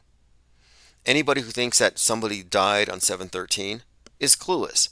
Anybody who thinks Ashley Babbitt is dead is also clueless and fooled. Tim, did you hear about the blood pattern on the shooter's face? It matches and references frazzle drips, says Unmediated Mind. I'll have to look. I haven't seen that. Timothy Ryan says Trump is female. I would say no. The transvestigationism was kind of a fad where you would have people spending days, weeks, months, spending all day looking at the crotches of celebrities and overlaying skulls over their faces and then saying, this person is a male, this one's a female. And it kind of went away after a while. I don't know who still promotes it, but there hasn't been any evidence for it, but there has been a lot of contradictory evidence. So, for example, a lot of these people will say Sylvester Stallone is a biological female. Well, you show them or you direct them towards the evidence that contradicts this. You know, his old films, his erotica, the sex films he did, and you're like, well, what's your explanation here? And they immediately jump to, oh, it's all prosthetics and CGI and Photoshop. No, I think that you've been debunked. So that's been debunked. At this point, if you're still in this area of, I don't want to say research, but if you're still promulgating that, you're kind of a fetishist at that point. Let's go back to the sane days of, oh, they're just reptilians. Timothy Ryan says, it's not the crotches, it's the skull and the bones and the gait. Yeah, these people think you can tell someone by how they walk downstairs. And it's kind of comical because it's sort of like phrenology. It's a pseudoscience. And it's a sad attempt at forensic anthropology. And none of them know that there are multiple skull overlays you would have to use. But they just use one. But it demonstrates this phenomenon of when the only tool you have is a hammer, everything looks like a nail. So they're given a very simplistic operating system and they're able to prove themselves right every single time. They're never wrong. But there's also a level of gullibility and credulity of these people where I almost think you could convince them to start believing that dogs are cats and cats are dogs, and they would probably get stuck on that for months. It is phrenology, isn't it? It's ludicrous. But none of the people who espouse this stuff put their faces on video. None of them want to be known publicly for it, and it's because they're wrong. If it was true, they would get in front of it and it would shake the world. But no, it's just something that's spread on Twitter, and I had looked into one of the major spreaders of this thing, Bevy113. No, Bevy112. Bevy presents herself as a Christian conservative exposing the evils of Hollywood and how all these actors are deceivers. But I did a little background check and I learned that this person is actually kind of a squat, dumpy community college communist in Iowa who is LARPing as a Christian and making a bunch of right wing conspiracy theorists look crazy. Like a literal leftist, commie Bernie Sanders supporter pretending to be a trad wife, transvestigating Hollywood actors, and has tens of thousands of followers, and nobody has figured this out. And I point it out and I get blocked. I would also consider it to be a form of gaslighting. There's no group of people more gaslit in the world than truthers, where they're always told, "Oh no, what you believe or what you see isn't true." I mean, the QAnoners have been hit pretty hard. They're just brain damaged at this point. Thomas Hughes says pigeons aren't real. Yeah, see, and pigeons aren't real. Birds are fake. That is a conspiracy theory that was created by the Parkland school shooting survivors, who were also involved in, quote, die-ins, where after the shooting, they would all play dead in grocery stores with signs that say, "You did this with your Second Amendment." So they were doing this performance art, very morbid stuff considering what they had just lived through. And nobody believed them, so they started doing this birds are fake to make fun of people calling shootings fake. But the difference is, we have evidence. We can find dead birds.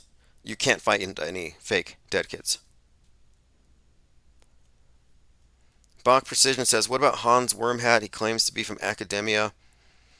Hans Wormhat is tragically mentally. I don't want to. I guess what I say is this. Hans Wormhat used to say there are no chimpanzees. There's just men in monkey costumes. And yeah, you can put on a monkey costume. You can fake being a chimp, but you can't fake chimps. Like, you can't scale that up. You can fake it for one scene, one room, one audience, but no, chimps aren't fakeable at scale. So he got into this realm of there are no duck-billed platypuses. These are beavers with plastic beaks. There are no toucans. These are parrots with plastic beaks glued on them. He started going down the line of like debunking animals. Well, then one day he started on a live stream talking about how his dad shaves his legs. And he started accusing his dad of being his mom and his mom of being his dad. So they put him into some kind of in-house treatment. He was gone for like a month. So after he got out of the mental health area, he came back and he became more biblical in his perspective. But no, he actually talked himself into a psychosis. And it got so bad it affected his personal life. So I'm kind of like thinking, yeah, he was gaslit and he had a psychotic break from reality.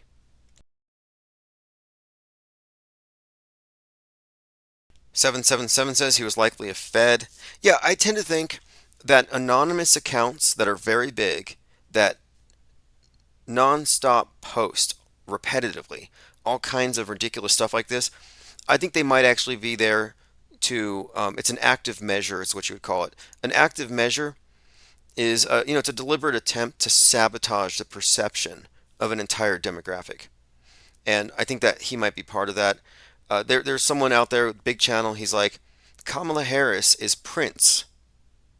And so I question him. I'm like, wait, you're saying that the musician Prince is now Kamala Harris.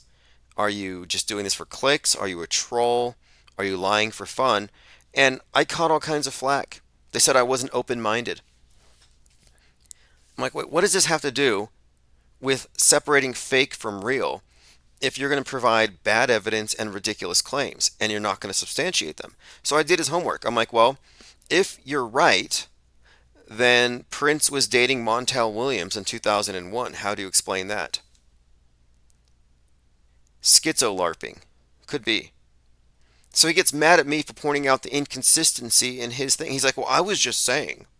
I wasn't sure. I was just saying. So a lot of truthers mistake confusion for insight. Like, I'm baffled, therefore it's some kind of grand insight. No, it's not. You're confused.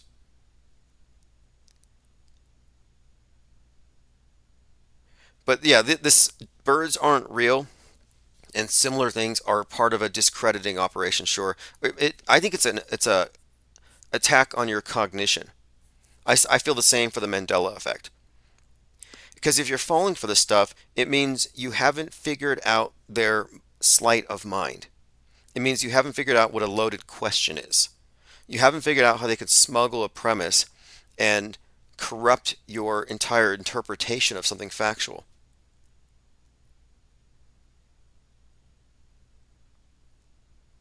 Andy says, my mom told me Michelle Obama was going to be the first female president. I told her Obama's a... Oh, funny.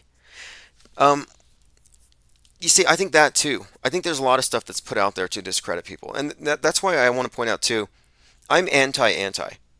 That's why I'm voting for Kamala Harris. The mainstream has the pro position. This is what you're supposed to believe. Then you have the alternative, which is the anti. And the antis think that they are correct. And the pro side thinks that they're correct. And I'm saying they're both wrong. You have to be anti-pro, anti-anti. That's for everything. If somebody's like, oh, I'm an anti-Fauci,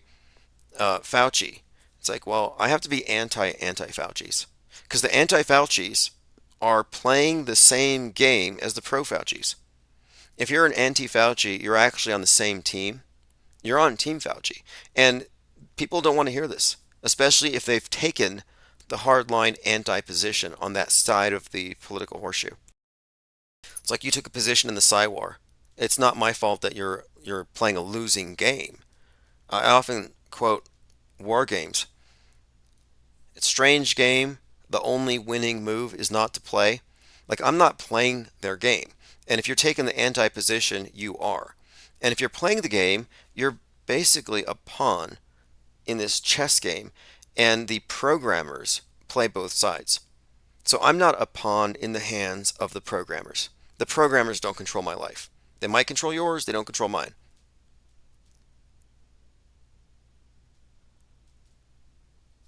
And the unmediated mind says, I'm pro-anti and anti-pro. See, if you're pro-anti, I'm saying you're the moral and intellectual equivalent of the pro side. You really have to reject both. Both sides are playing Hegelian dialectics. And I think one of the meanings behind the black and white checker floor in the Masonic Lodge, I think it represents this schism, this split on every major issue that they use to control the masses. The programmers don't fall into pro and anti, they're above it. So when you see this lodge floor, they call it we're on the level. Yeah, they're on a level standing atop the heads of those who are still caught up in the left-right paradigm. In the every one of these, it's not just political footballs. This is worldview warfare. But if you're falling in lockstep, Woketown, Trutherville, or if you're just in the middle drifting in the blue pill apathetic world, you're under their control. You're in their program. Eddie F says, what does not playing the game mean? By us talking about it, we're playing the game.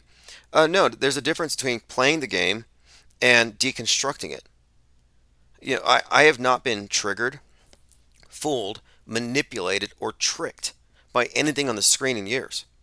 At no point have I been, oh, that was real, or that's a real issue. No, none of it has fooled me. I haven't been slightly concerned about the safety of the world, myself, nukes, space junk. None of it has affected me at all. I have thoroughly unplugged. And the thing is, the people who don't pay attention, who are apathetic, they're in the game. Because at the end of the day, they believe all the stuff. They're just not reactive. But no, so not playing the game means inner peace. It means not hypocritically pulling the lever at the voting booth because we feel like there's still some value in it. So no, it's a wholesale rejection. inactivism, conscientious objection. You can't say you're anti-war if you're still participating in their psychological war. Ollie Goering says Rihanna had an album called Anti. Well, I'm the anti-anti. I actually put an article out saying that we have to take that position if we want to separate from controlled opposition. Because the controlled opposition position is the anti. So behind the scenes, like, okay, you've got CNN and then Fox. And so this is your mainstream boxes. But then you have the fringes within. And the people who take the hardline position against the mainstream, who are anti the mainstream, seem to have truth on their side. They present a unified front. And so it's very compelling. Like, look, these people are all standing up and fighting against the government. But this government versus private sector, even that is part of their bifurcated psywar. That's why you have weather happening, and the left wing says, oh, these capitalists and conservatives did it. They're blaming you for the weather.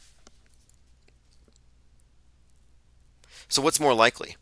That Republicans are causing bad weather, or that it's a psychological warfare operation where they're just getting people to blame each other for natural phenomenon? A Newful says, I've seen a lot of movement in the Truther Network to watch the Olympics to predict what's coming. Yeah, see, here's the thing. The truthers do have a lot of insights. They got a lot of great information. It's just that it's muddied. It's been muddled. And we're the ones who are purifying it. That's what we're doing. We're going through Trutherville, attacking its orthodoxies, and seeing who is figured out how this rigged game works. And we're creating an exodus opportunity. This is going to be an exodus from Trutherville. And those who've already figured out, who are on the correct side of the screen, who have socially distanced from it, they will join us. Those who are still plugged into the controlled opposition game will go vote for Donald Trump. Good for them. But I think this is the perfect opportunity to create the schism. While everyone is caught up in the political drama, we can amalgamate here in what I call the parallel media. So we have to foment disbelief. And when you don't believe something, and this is another thing, I have the unaugmented reality. The person next to me believes in nukes, planet killer asteroids, pandemics, mass shooters. They believe in all the stuff that I don't believe in. They buy into the official history, which is just full of psyops that they take literally. So we live in two different worlds. So another thing here to address what Eddie F. was bringing up, to not play the game means you've removed all of their hyperstitions and superstitions. We have exited their dark worldview designed to put you into a place of fear, insecurity, and doubt and confusion. But what are we left with? Well, if you subtract the augmentations, you're left with nothing more than what you can test and verify and what you can know. But then wherever there are bad explanations or wrong explanations that you have confronted, you're left with questions. So they may have a lot of answers that are wrong. We may have a lot of unanswered questions, and that's the main difference. But unlike believers who wait to be told what to believe, we're actively seeking to answer our questions. And another issue with Trutherville is that they take questions as a valid form of argumentation, like, what is that they're spraying? Or, they're pretty much built around this idea of just simply asking questions is somehow in and of itself a move towards truth, and it's not. Only if you're trying to answer those questions. Simply raising questions as a matter of habit tends to become a formula for confusion. So you have all these people asking a lot of questions and none of them are seeking answers. They're just comfortable with all the questions, which is a very foggy place to be. Like, I don't have any confusion. I'm not confused. I'm not like, well, maybe somebody died, maybe somebody didn't, maybe some people did. No confusion here.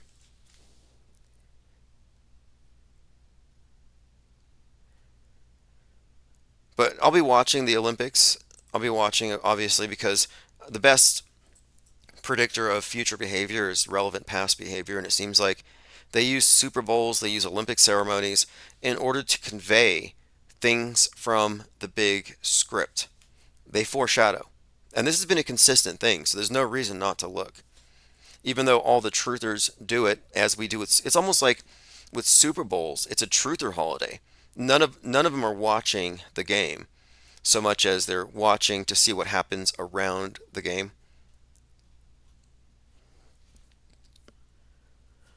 All right, we covered a lot of stuff today. Donald Trump again said, if they do assassinate President Trump, I hope America obliterates Iran. The shooter did so over immigration policy, just like Machete, predictive programming that pre-existed Trump. We covered the scary phone number, 4226, apparently translates to 666. Oh, here's one. Slim Shady released Coup de Grace right before the shooting, a few days before. And the album cover has the one eye symbolism. And it got me thinking about his last appearance at the Super Bowl a few years ago, where he kneeled on the stage with his hand over his head for about 50 seconds. And they said he did so for Colin Kaepernick. But whatever the case is, the one eye covering at the halftime show, and the song was called One Shot. I think we need to consider the significance of this, considering how subsequent Super Bowl halftime shows have been presenting similar predictive programming, like the head wound guy of the weekend, or Brock Purdy compared to Lee Harvey Oswald. So I think it's significant that Slim Shady's album has this reference, the one eye, the title, and of course the coup de grace is the final shot. That's what he says here. It is the final shot. So again, one shot, the final shot, one eye. I think it's pretty clear. It's all pointing at the same thing. So one more point here, and Jurassic Liars has been hammering this point, that what we saw on 7/13 isn't all of it. That this was a setup. This is to get us to pay attention. That the one shot we're all waiting for is supposed to be a shot in the eye, a shot in the face. Here's Marshall Mathers dead in a coffin. Anyway, interesting foreshadowing. Bloody body on the ground. It has him as Jason Voorhees, and Jason Voorhees, interestingly, has the birthday of 6/13, which some have suggested, since you look at the date, Trump was born on 6/14/1946. Jason Voorhees was 6/13/1946. So a day off. However, if you look back in 1946, the Friday the 13th would have been, it wasn't a Friday the 13th that year. So I think there is some indication that Jason Voorhees may actually be a way of representing Trump. Something else here, I want to play this. This is Joe Rogan confronting the obvious scripted nature of the shooting event. And listen to his conclusion. Speaking of which, how about that president? How about that Trump fella? How crazy is this? If there's ever been a real indication that we're in a simulation, it's like this season of USA is the craziest season that's ever existed. Now, it's so crazy it must be a simulation. This is an interesting take. Must be a simulation, bruh, because it's so crazy. So they go from the news is 100% real to everything in the universe is a sim. Nothing is real. What about the news is a simulation superimposed over the real world? And if you confuse the two and you debunk the news, then you might think that everything is fake. This is why I've been arguing against synchromistic explanations that suggest that the predictive programming indicates that there's something supernatural going on. Before we rule in the supernatural or sim theory, we have to rule out the normal. So what's the most mundane explanation? And the fact that he reaches for what's more likely? I mean, he has no Occam's razor here, but what's more likely? That the event was staged and fake, or that we're in a simulation? No, the simulation shouldn't even enter the equation. Now, I don't think that Joe Rogan's mind is really blown by these events. I think his job is to get the attention of all the people who are looking at the stuff, even semi-critically, and just saying, yeah, this is shocking. It's like we're in a sim. It's a non-explanation, but it doesn't get anybody thinking, well, maybe the whole thing is fake and staged. Because again, you wouldn't be able to expose this event as fake in isolation, because it would necessarily mean there's complicity all around and everything is staged. And a lot of people just aren't ready for that. Lean Dion says the screen is a simulation, the veil over the real. You could look at the screen as a hoodwink. The concept of the hoodwink is a wool hood that has been pulled over your eyes. You know the expression, the wool over your eyes. In the various initiatory cults, and this is not just specific to Freemasons, but in the Freemason cult, for example, when you're brought into the lodge, they have a wool sack over your head and a rope around your neck, and you're walked around the lodge a few times. And when you swear your oath to not tell secrets to people who are outside, there's a few things they say. They say that the people out there, outside the temple, are profane. Profane means outside the temple. That they are in the wilderness of darkness, which symbolizes their ignorance. So what the initiate is told is that the world out there is ignorant, and they have the wool over their eyes.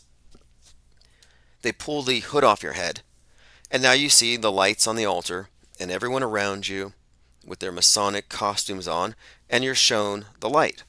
So this is a simple way of explaining how there is a split in society between those who have had the truth hidden from them, who are hoodwinked, and those who have been shown the light. And what I'm saying is that the screen is the universal hoodwink. Everybody that processes their reality through that screen has their head in a wool sack. They're being led around by a cable tow, by a leash, and they're being laughed at, which is a part of the initial ritual.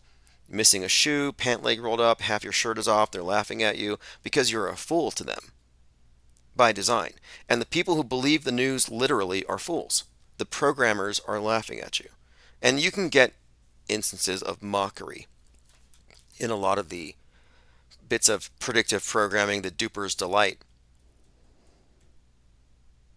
So I would argue that they have created this split. Well, this is a continuation of a more ancient split in society between the programming class and the programmed. So the programmers isn't just a group of like 5 people in a room, like Dr. Evil and Number 2 and all the others, and they're controlling us and laughing. No, it's a programming class. What are their numbers? I don't know, but I think we can outnumber them.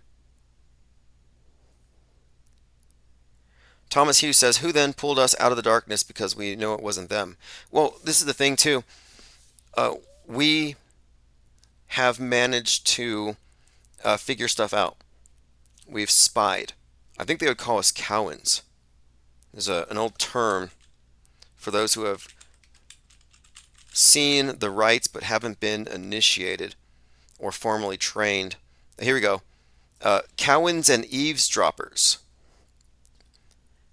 Someone who presents themselves as a Mason who has not gone through the initiation, but basically people who aren't part of it, but who may have figured some stuff out. What we're doing here is we're exploiting their limited hangout operations. We're not being led by their agents, but we're taking any clues we can and piecing it together. So we have kind of it's very Promethean. You know, Prometheus climbs Mount Olympus because the world down below is all dark, and he steals the fire of the gods, which I think is symbolic of their light, which conquers the ignorance, and he shares this information and lights up civilization. And they punish him for it by, I think, chaining him to a rock in Hades, where he has his liver devoured by a vulture or an eagle every day. But that explains it pretty well, I think, that you have the programming class and the rest of us down below in the darkness. The purposeful ignorance of subjective belief systems unattached to objective reality. The only people with a perspective that includes objective reality are the people very high up at the capstone level of the programming class. Andy says it's not a simulation, it's a bad script. Exactly. Thomas Hughes says, Land of the Blind. I have a book here called In the Country of the Blind. I still need to write a review on it. And this book it just came to me in a form of a synchronicity. I was listening to a podcast about Michael Flynn, General Flynn, and the whole Q movement. And I'm walking through a Goodwill, and I see a book by a Michael Flynn. It's called In the Country of the Blind, and it has a guy on the cover with an eye patch and a nuke going off behind his head. And this book was published, I think, in 1980 or something. But it was about a small group of people who introduced memes to the masses through their control over media and influenced and steered history. Exactly what we've been talking about for years. What we've been talking about, what we've been formulating, the news-bent reality, the meta-scriptors. It's in this book by someone coincidentally named Michael Flynn. And within the book, it talks about this Q file because the protagonist manages to find out about this conspiracy and publishes it worldwide by sending her findings via fax to all these various newsrooms about who was involved in the conspiracy. The masses rise up and they're hunting down the people who are behind it. So it's an interesting book, but it's based on the idea of there being groups of people who have taken a great deal of control over the collective by manipulating our beliefs about what the world is and how things are unfolding. I like Newsbenders is one of the best explanations. If you watch Newsbenders, The Village, back to back, you'll pretty much see how the world works, in my opinion. But I'll write a review on this book because I had a lot of interesting coincidences or synchronistic alignments with it. But the general premise of it, I think, is actually accurate to how things really do work. But as far as what we're doing, we have really taken a different position because generally the people who recognize the fakery or that the news is lying or these stories aren't what they say, they get filtered into this framework where everything is either real or it's a false flag. Real or a false flag. Well, false flag theories still involve real events. It just means somebody else did it. It means there's a patsy. So it's real versus real with a second story attached to it. So that's not really an alternative. The real alternative that should be there, if you're going to be honest, should be real or simulation. Because there have not been any false flags. And there haven't. So when it comes to this false flag theory, that's always been a truth or trap to keep people away from calling it fake. Because when you realize it's fake, then you start finding that, okay, well then, apparently entertainment and news media are one and the same. They're entraining our minds to one thing, which is worldview. They're writing our history in advance. I talked about this today with JLB. I'll probably save it for tomorrow. At 4 p.m. tomorrow on this YouTube channel, we're going to premiere the first hour of our conversation. And I was describing what I think predictive programming really is and what I think the best explanation for it is. And how it's not merely predictive. It's concurrent, it's reinforcement training, it's standard operating procedure, and it's mind entrainment. 777, it says, a script is technically a simulation. Yes. So the simulation thing is this. Your internal concept of the world is molded by by the influences of this immersive media. And what it has done is it had augmented our reality with things that don't exist. And the people who take it literally, for all intents and purposes, exist in a simulation.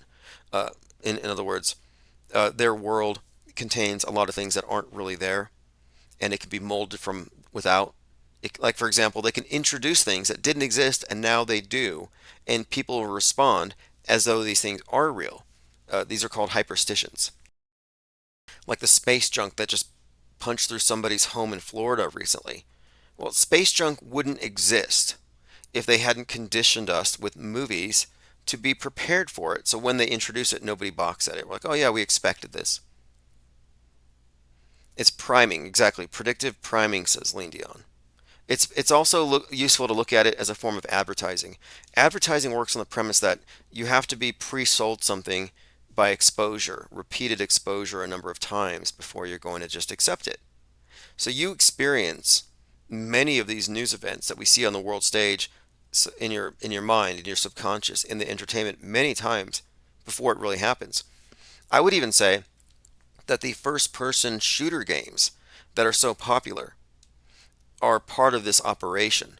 So that when you have like a mass shooter, like, oh, this 90-pound weakling kicked down a door and shot 26 people with, perfect score.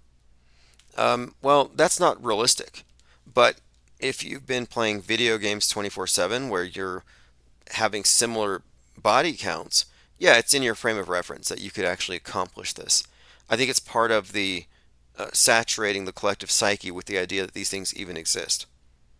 We often talk about this immersive illusion, how it's created by entertainment like video games. The game Modern Warfare 3 came out on 10/6.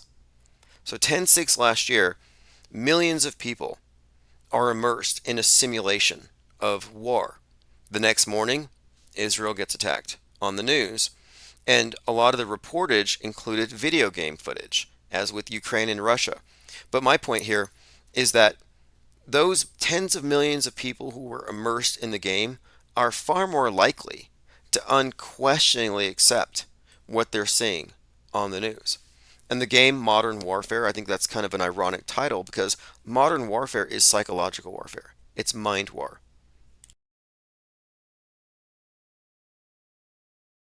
And it's endless. And it's the entire purpose of media. Media was never there for your edification. It was never there to inform you. It's always been there to conform you.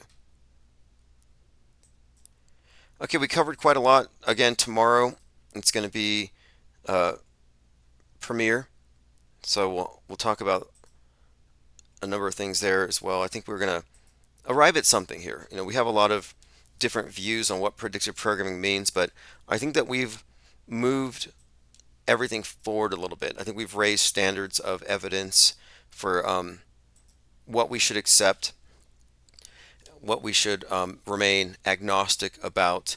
And I think the best possible explanation for the predictive programming used to be something different, but we have enough information now to see its obvious political utility.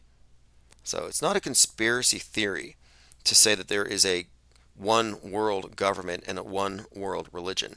It already exists. It's the old one, and it's just been updated, which is good news in the sense that you don't have to run for the hills. Like, you've already been conquered. That's the good news. You don't got to run into a bunker. You don't have to worry about the end of the world. The whole Turner Diaries, rise up and resist the New World Order. There's no point. Resistance is utterly futile. Best thing you can do right now is inform yourself. Upside Down Guy says, did you see the ISS? Didn't see anything. Didn't see chupacabras. Didn't see flying saucers. Didn't see the Millennium Falcon. No Bigfoot. Didn't see any unicorns marking their turf in the stratosphere, creating chemtrails. Didn't see anything that doesn't exist. Nothing. Although I tried. I did try, only for one reason. None of those ISS believers with no evidence can say to me, well, you just need to look up. I just did. Twice. Didn't see anything. Ball is in your court. Lean Dion says, keen to hear what JLB thinks it is. I thought he was hinting at the synchromystic angle. Well, we have, because synchromysticism is an older school of thought that I don't think fully encompasses media fakery. And a lot of it came at a time when people thought these events were real. But now that we know that these events are simulation, now it puts it in a different context. The universe doesn't send prophetic messages about fake events. Messianic Children says, Elon's trans kid slams him, declaring to all that the real celebrity blood sacrifice isn't killing your kid, it's transforming it. I saw that. Musk said that his son died. And he didn't mean it literally. But he said the woke mind virus took his son away from him. So now his son, now daughter, is uploading content saying that Elon Musk, that dad or what is some kind of seeking attention, I guess. And again, it's Musk is playing the role of a right-wing culture warrior. The mind virus, the term mind virus, isn't new. Richard Brody, Virus of the Mind, introduced this concept, I think really codified it. Interestingly, he created Microsoft Word. So think about it, Microsoft Word, mind virus being a word or a meme. Microsoft and viruses, kind of, there seems to be something with this theme here because they use the physical virus in order to condition us to understand the concept of the mind virus, the thought crime. And they conflated the two. If you look at how it emerged, you had safe spaces on college campuses, which meant lefties can be safe from right-wing ideas. They needed that space because they didn't want those mind viruses in their safe space. So they were quarantining. So think about it. They were quarantining leftists against right-wing mind viruses. Then we have the pandemic where they had social distancing. Now we're physically distancing. Why? While quarantining, so we don't catch the physical virus. But then as it evolved, they started to correlate the physical virus with the right-wing mind viruses that make them resistant to the cure. So now you have a reason to quarantine against right-wing mind viruses again because they bring the real viruses. So now we move past that, pandemic's gone, but now the public has been acclimated to the idea that mind viruses are the greatest threat to our survival. And they're going to continue to play this card with the help of Elon Musk. So the WHO has this hypothetical thing called Disease X, the one that's going to take us all out, the one that we can't plan for, Disease X. I think Disease X is X. It's Twitter. It's the vector for the mind viruses that are going to radicalize the right-wing, domestic, violent, extremist scapegoats who are going to collude with Iran or Russia and nuke something. And they're going to say, we wouldn't have had this 9/11 event if it wasn't for free speech, if it wasn't for Disease X, the rage mind viruses spreading on Musk's website. So Musk is a fall guy for free speech. I don't think he believes any of it. I think he's a fall guy 100%. He's playing a role. And this also correlates to his role as the leading polluter of low Earth orbit. They've correlated mind junk with space junk. Mind viruses and low Earth orbit being polluted by this billionaire.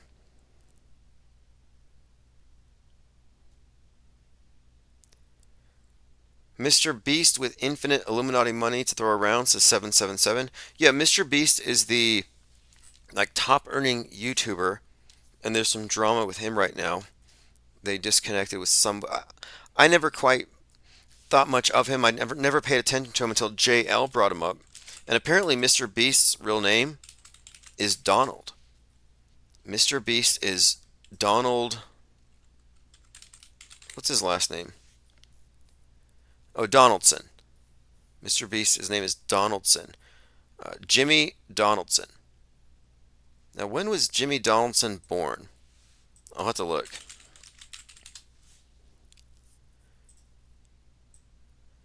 Okay, Mr. Beast. I'm not sure if there's anything else about him that's sus, other than the fact that he's like the top YouTuber, and that his name has got Beast in it and Donald's son. I'll have to ask JL, who's decoded a lot of these characters. Yeah, Upside Down Guy is back. He didn't bring any fan fiction, but hopefully he comes up with something. I'd recommend ChatGPT if you want to continue down that route. We talked about Joe Biden being 5 inches taller than usual. Again, I'm just kind of glad we're moving past that scene. We needed this plot twist.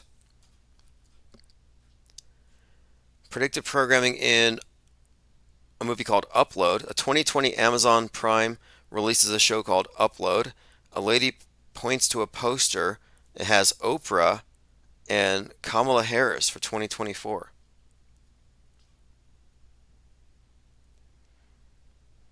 Okay, here's another one. This is an old image. Vintage. Someone had said, are they getting worse with their psyops? No, they're getting better. This is vintage This is a NASA image from, I think it was from the 80s, but this is an image of outer space, some city up in the Hubble got this one. Look. Hey, the Hubble telescope launched back in 1990. 4 years later, 1990. So 1994, the Hubble got this image. Like, they used to really do bad. This is like crayon. This is terrible. We get that image right there. Okay, shot back down to Earth from the Hubble telescope. Now, what did NASA do? Of course, they tried to hide it, but it didn't work. Now, by the way, that picture right there, my uncle gave me that picture. It was taken by a photographer at Ellington Airfield of the Hubble telescope. You guys know. So apparently the Hubble telescope brings this image up that this guy is saying is actually heaven up in space. And I've been saying that they brought the concept of space to the masses to replace all of the different competing versions of heaven. Because everyone goes to different heavens. Jew heaven, Christian heaven, Mormon, celestial kingdom heavens, Catholic heaven. They don't agree. They all think everyone else is going to hell. And they're always going to fight forever. So you have all these religions, these old traditional religions, fighting over who's got the right path to heaven. And yet, all of them agree that man's future is in space. They all agree that the space utopianism is progress and is where we're going. So the atheists and the religious believers of various denominations and faiths all agree in this new universal heaven. So space is a heaven that even the atheists will believe in. And this is just some old imagery of NASA creating what looks to be heaven in space. And people believe this stuff. Oh, this came from the Hubble. This looks like crayon to me. We're talking about the Hubble telescope. Are they trying to send us a message? I mean, what are we looking at here, guys? Crazy. I mean, it reminds me of like ancient ruins like on Mars or the moon or, or any planet for that matter. He's showing ancient ruins on the moon. And this is what I call fake. Fake. It's not just fake. And this is a clever trick. Like when a car salesman has you debating or discussing the color of the car, they've already sold you on the car. In this case, if they have you talking about pyramids on Mars or alien moon bases or ancient ruins floating in the middle of the galaxy somewhere, they've already got you accepting their entire cosmography. Now you're just debating on the details, but you've swallowed the big picture wholeheartedly. I just believe all this. Let's fight over the nuance. So again, this is pretty terrible. I'm just bringing this up to show you that their space fakery is probably better now than it was then. I mean, to me, there's too many shapes and there's too much geography there. It doesn't look natural. Okay. And again, it's very beautiful to look at. When I saw it, I just kind of stared at it for a while. I was like, wow, that is absolutely beautiful. But it's absolutely fake. But he says NASA's trying to hide it. Like, oh, they're trying to hide the pyramids on Mars. It's reverse psychology. It's breadcrumbs.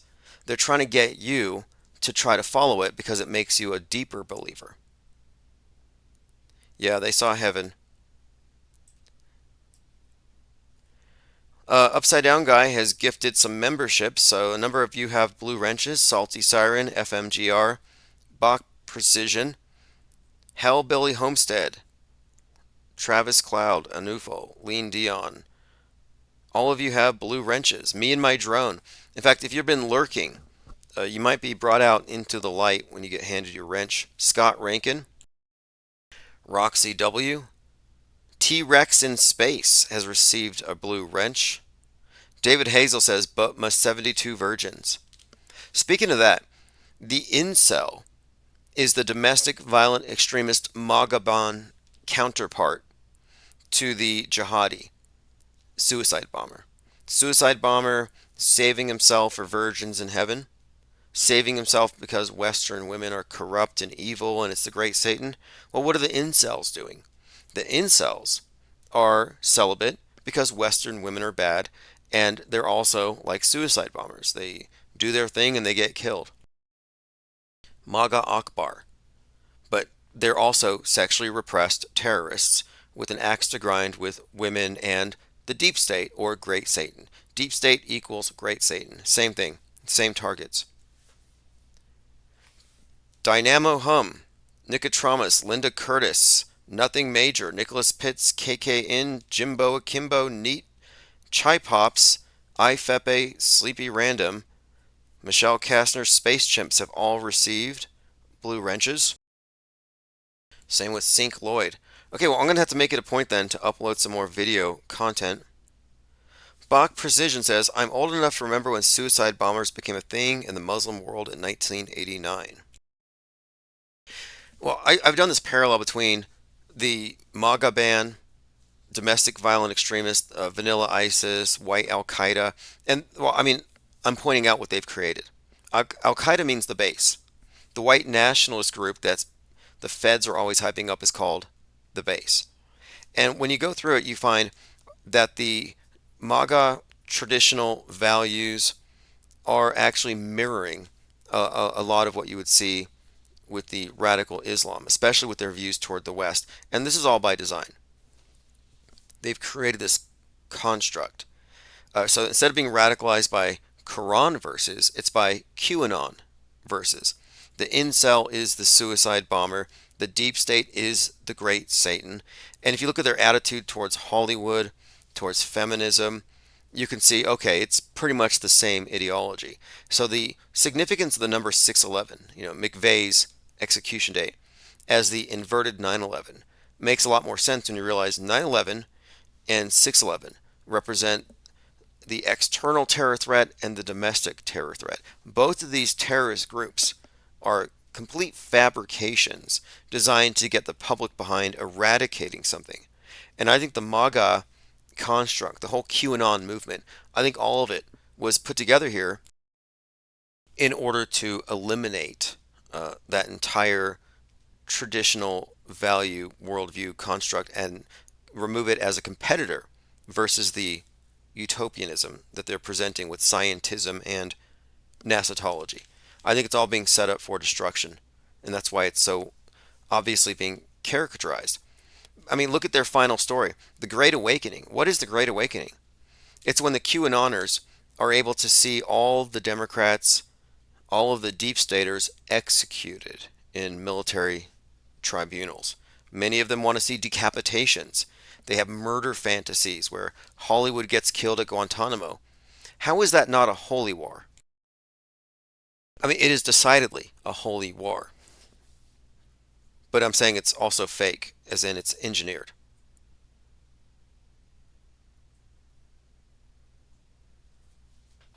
Thomas Hughes says the Maganistas. Yep, the MAGA ban, MAGA stand. And there's another thing too. I pointed this out as it was occurring. So like 2022, 2023, it became very popular for right-wingers to start questioning the age of consent. You had Nick Fuentes. He's talking about how he wants someone who's recently turned 16, that 30-year-old conservatives need to start having lots of babies with high school age girls so that they never get a job and never become feminists in college and just have a bunch of babies so they can stop being replaced by immigrants. And this has been repeated. There's a lot of right-wingers I've heard. Matt Walsh parked his car once and he had this rant about the age of consent being too low. And he's already married with children. But I notice a lot of people on the right saying the same thing at the same time. Even comedian Owen Benjamin, they're all like, age of consent is a barrier to nationalism and traditional values, and you're just letting the NWO take the women and corrupt. It just goes on and on about they need to lower the age of consent, take away the right to abort, push back civil rights. I'm like, where are all these ideas coming from? And why are they being shouted out unanimously from the right? And it's because the MAGA ban is a construct that they have purposefully disseminated through their agents because they're trying to shift right-wing culture to embrace certain ideas.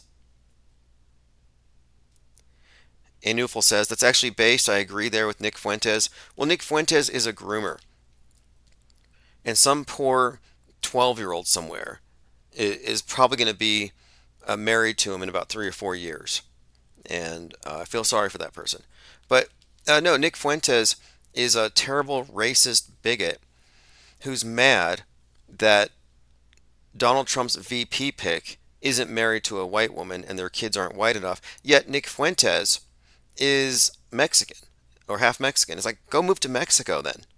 Like, I don't understand his perspective. I think he's a LARP. And not only that, but Fuentes is a groomer who's associated with Ollie Alexander. So how can you stand by Fuentes? Fuentes isn't based. There's nothing based about preying on young male conservatives and then compromising them in order to let them into your fold. I mean, that entire Christian conservative thing is awash with perverts. Like, how can you stand by that guy? Nick Fuentes is a pervert, groomer, racist, scumbag, sexist, and he's also not only a LARPer and a tool, but he has no real life experience. He's attached his entire persona to Trumpism, and he went online. Never had a real world experience. So I see him out there with his Trump-like haircut, talking with his hands like he's got an invisible accordion, which is a Trump move, talking like Trump, and now he's mad at Trump. It's like, what's going to happen after Trump to Nick Fuentes? Anyway, I wouldn't follow any of these characters. Upside Down Guy says Tim and Goldfinch had a disturbing breakup. Yeah, I don't know where you're going with that, but your whole fan fiction thing is a little vanilla. I think you should try harder. Kubera91 says Chalk Body is an alt-right Christian ex-truther. I understand being an ex-truther. Trutherism has become a religion. In many ways, it's kind of a neo-Gnostic religion. It's a religious paradigm for sure. And it does become something of an end times thing. And I think it does lead a lot of people astray. It's a government-created religion. So I don't fault somebody for leaving Trutherville. I'm all for it. David Hazel says, I think Owen B is a Fed too. He may be. He may be. I can't say for sure, but he did come from Hollywood. He dated Christina Ricci. It's a very small world. He could be part of what I call the programming class. You've got the programmers, the programmed. And the programmers would be everyone from crisis actors to psyop actors to actors with intelligence agency connections who are used to disseminate certain ideas. Comedians. Comedians would be perfect for this job. We're talking about gatekeepers. People can float extreme ideas out there and then see who gloms onto them and they can shoot them down. There's a reason why so many of these big truthers are basically comedians.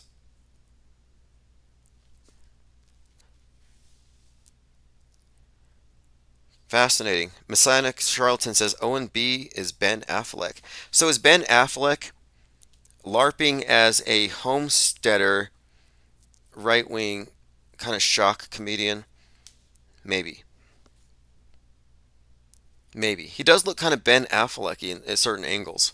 But I don't think Ben Affleck is 6'6" or 6'9" or whatever he is. Yeah, Lean Dion says super chats are funnier. Yeah, Upside Down Guy, if you want to write Tim and Goldfinch fanfic, do it in super chats. I will read it.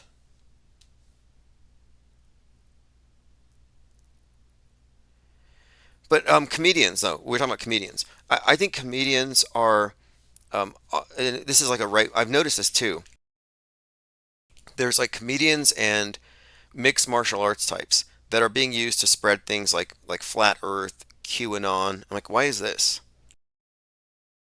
And I think it's because they want to have, in this split, they want to have toxic masculinity squarely on the right, and then feminism on the left.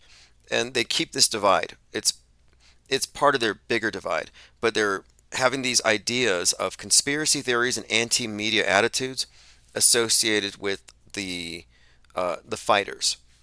And I think it's all just because these individuals they're popular, they're influencers, and they're given secondary roles as disinformation agents, like Ryan Garcia, his whole Me Too at Bohemian Grove thing. Psyops Matter says Tim is the best. Hey, thanks for joining. Bach Precision says Jonathan Swift, Mark Twain, all funny for their time and all secret society types. Yeah, wasn't Mark Twain a Freemason? I don't know about Jonathan Swift. I haven't read about that. But I think that there is enough evidence here that, yeah, we're run by secret societies, but what do the secret societies do? Well, like we look at, we can name names. Look at someone like Pete Davidson, comedian. His dad died at 33 in one of the Twin Towers, supposedly. So when I look at someone like that, it's like, well, 9/11's a hoax. Someone who died and its kid is now very big in media, dating Kim Kardashian, SNL. So you look at this character, it's like, well, obviously he was born in the cult. He's part of the programming class. It's like an elitist thing. But I don't think they're all fully apprised of the totality of the fakery. It's compartmentalized, sort of like the military, where you have security clearances, and not everyone is going to be told the big secrets. What separates us from the programming class is that we're figuring out the program, but we're not a part of it, and we're not gatekept. Upside Down Guy says Tim and Goldfinch met in the military, had a relationship. After that, the feud began. Again, that's kind of vanilla. Throw some adrenochrome in there. Maybe some 50 Shades of Grey type stuff. Yeah, but keep going. Keep going. Appreciate that very much. It's a $10 super chat to say Tim and Goldfinch met in the military and had a relationship, and then a feud began. Robbie C. Williams says, ironically, Owen Benjamin is one of the few calling out the Trump assassination as completely fabricated. Yeah, he is calling it out fake, and what's funny is a lot of people are pushing back against him for it. He referred to them as a mob, that there's this right-wing mob, and I think he's right about it.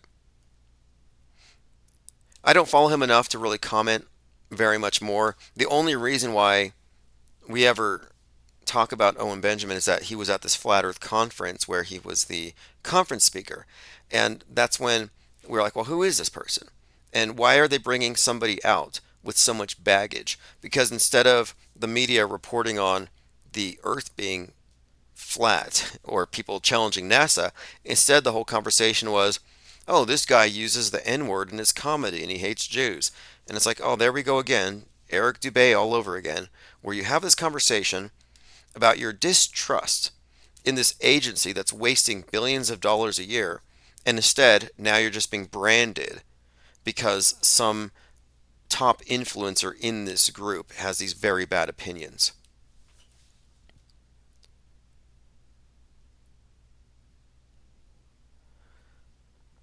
Okay, moving on.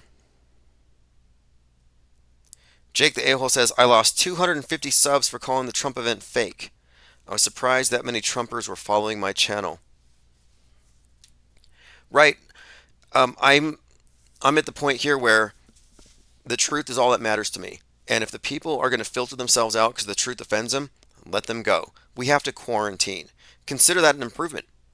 Those 250 people and their bad discernment could have infected more people in your group, in your subscriber base. So no, good riddance. I want to find all of the people who aren't fooled, who aren't propaganda mules for the NWO, who aren't carrying the burden of proof that isn't theirs. Bach Precision says Owen Benjamin's shadow banning seems performative. Oh, being performatively shadow banned is a great way to get sympathy, donos, sympathy support. Alex Jones has done it. It's a standard truther thing to act like you're being censored, to play the victim. I refuse to do that. We've had 160 channels taken down. We've had multiple interactions with a government operative who seemed to have been tasked with shutting us down. Sued him multiple times, in a lawsuit with him right now. Like, we have a legitimate case that the powers that be don't want this channel to exist. But do we sit here and talk about how we're being censored? No. We're like doing our thing because this isn't performative. And we just decided we don't need to breathe their air. We don't need their approval. We're not trying to get them to let us at their party. We're trying to aggregate those who have deprogrammed and just move into the separate body altogether. Upside Down Guy for $10 says Jake the A-hole is a crazy drug addict that assaulted a special ed person. See, I think we might be dealing with somebody hanging out with Jaron, because every time I talk about how Jaron is a federal informant who's working for NASA, this guy gets really triggered. And everything he just said was said by Jaron back when they were having some beef. Very interesting. Jake the A-hole says he gets comments like, I agree with you about the NFL being scripted, but not the Trump shooting. Somebody died, man. Not everything's fake. When somebody says, not everything's fake, your response should be, not everything on the screen is real. You're both making the same claim. You can't judge it all in one way. You can't say it's all fake. No, you can't. And you can't say it's all real. So where do you go? You go with fake until proven real. Not real until proven fake. Unless you're a media fundamentalist believer with no mental immune system. If you have mind aids, then yeah, everything's real until proven fake. By a government approved conspiracy theorist who's allowed to debunk it, which never happens. Maybe Jussie Smollett. But if you don't have mind aids, if you've been mind war inoculated, and most of you here are, if you've been listening to Infinite Plane Radio long enough, you're mind war inoculated, then everything is fake until proven real. That's not a tall burden of proof for them. If they're not lying, they should demonstrate it. That is their job. Jake the A-hole says, Upside Down Guy, keep talking, you Jaron taint liquor. Josh Libsek says, Jake is a legend, and Jaron is a shill. Jake the A-hole says, Jaron wanted to measure my blank. I will let Will Duffy know that Jaron faked a laser experiment and he likes to measure blanks. Okay, yeah, I can see where this is going. But, we're here to talk about the nature of reality as seen through this collectivizing filter that creates this hive mind, and how what we are looking at is different from that. How we have emphasized real over fake, whereas the rest of the world has been, I would say, subverted. So at this point, the YouTube beef between channels isn't really a part of the picture. But the reason why we're even talking about this is that Jaronism posed as a truther for a long time, and then he provided evidence on behalf of NASA to discredit every legitimate criticism he had raised in the past. And so what do you call that? Controlled opposition. Etheric Bliss said, did this just regress 30 years? Yeah, that's what I'm saying. We don't even get into the weeds with the stuff. I think that when YouTube was the primary vehicle and channel for these kinds of conversations, you would have people fighting each other because the idea was if you take down a channel, you get some of their subs. But that being said, I'm not competing for anybody's subs. I'm not competing. That's not what we do here. But if we're going to be truthful, we have to at least be able to admit that we know that there are controlled opposition agents who are trying to gatekeep certain topics. And some people are very defensive of gatekeepers that they tend to trust. But I trust the evidence. And the evidence presented with an ISS transit over the sun or over the moon are evidences of somebody working for the other side. 777 says, would you say Powerland also works for the same entity? Good question. Former MTV actor, MTV, we're talking about mind control? I would say so. The programming class consists of a number of people at various levels of awareness of the big picture, but I think they're all essentially connected to Intel. Essentially, that's what we're looking at. Jake asks, Upside Down Guy, why do you love Jaron so much? Honest question. It is an honest question, and I am interested in the answer. I'm not going to read negative comments. I am censoring them. But I am interested in this subject because it seems like we have hit a nerve somewhere. And it is an Achilles heel. Look, it's a stain. It's a blight. You cannot escape this. If you present fabricated evidence on behalf of the premier worldview mind control agencies, the space agencies, then what does that say about your position here?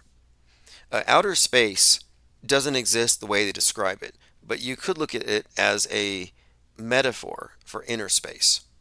That is, controlling the mass mind through worldview control. And I would say they have seized that control. David Hazel says, right side up guys either on or off his Fed meds. Baby trooper. Well, let me ask this question. Like, what would be the reason for somebody with mind aids to hang out with the inoculated? Like, you could catch something from us. You might catch something that contradicts your programming. This is not a safe space, is what I'm saying. This is not a safe space for people who are media fundamentalists or who are believers in MSM or MSM Plus. This is a place for non-believers. Everybody's welcome here, but it will be very challenging.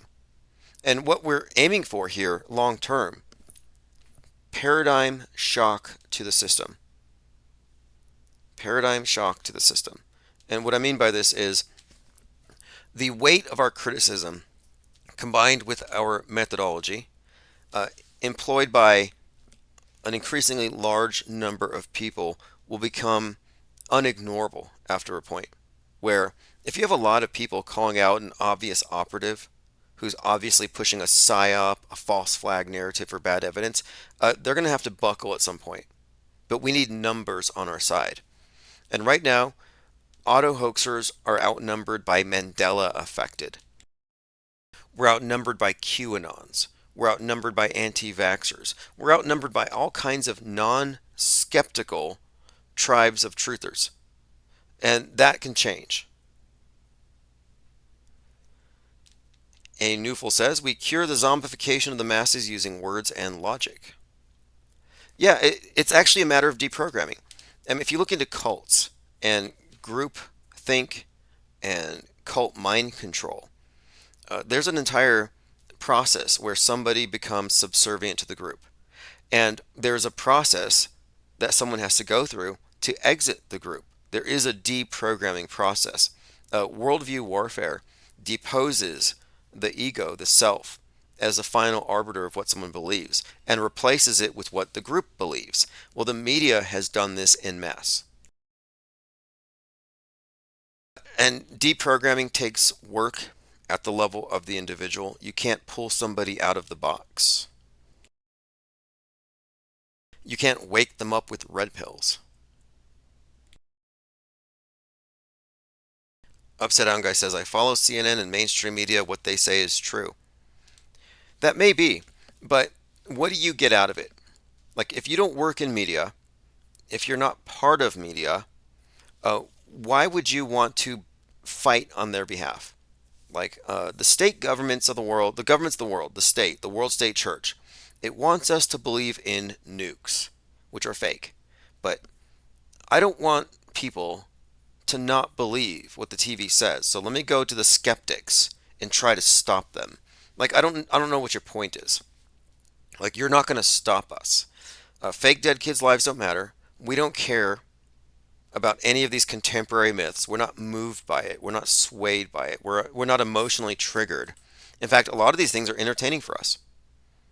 January 13th was hilarious. Not a tragedy. Nobody died. Nobody cried. January 6th was a joke. None of this stuff is in any way upsetting to us because we don't believe in it. And if you do, that's fine, but like you're not going to change our minds. Because this isn't about beliefs versus beliefs. This is about operating systems and how we arrive at what we claim to know, our knowledge claims. A Newful says, I love Upside Down Guy. He makes me laugh so much it's therapeutic. That's the only reason we're keeping him here. Upside Down Guy says, your back alley beliefs that everything is fake and a hoax has no evidence that can be proven. It's called burden of proof.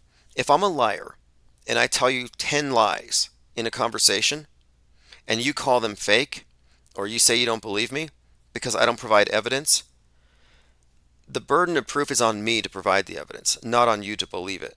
So I would cite Hitchens' razor. It's one of these epistemological razors, heuristic. Hitchens' razor is a general rule for rejecting certain knowledge claims. And you can apply this to anything that comes from the mainstream media. What is asserted without evidence can be dismissed without evidence. Simple. The burden of proof regarding the truthiness of any claim lies with the person making the claim. If the burden is not met, then the claim is unfounded, and the opponents don't need to argue against it any further. I don't need to argue against any of the MSM claims or these fake dead people or any of these psyops being anything more than simulations. They haven't provided the proof. It's not on me. It's your work. So you would have to do the homework. So we're open to it. If you want to do some homework and find out what fake things are real and prove it to us and show us we're wrong, I'm all ears. I've been saying for some time, please, somebody, prove me wrong. So Upside Down Guy, that's your homework tonight. Find one event that we have deemed fake that is real and bring some evidence. We look forward to it. It's a lot of work being a propaganda mule for the MSM. It's like they can't do it on their own, but maybe you can help them.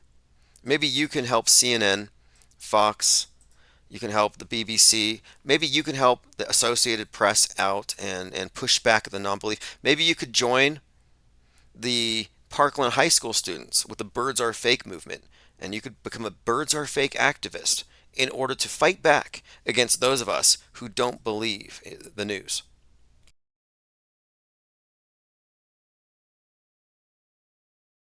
But look, we're not believers here. That's the main thing too. In many ways, you could consider auto hoaxers to be atheists to the World State Church. So if you're a believer, we'll just take Upside Down Guy as an example. One of the gods you worship is the mushroom cloud. When you see a mushroom cloud on TV, your knees shake and you dive under a desk and you quiver. And you do it because you don't feel safe anymore, because you believe in that angry war god that we call the atomic bomb.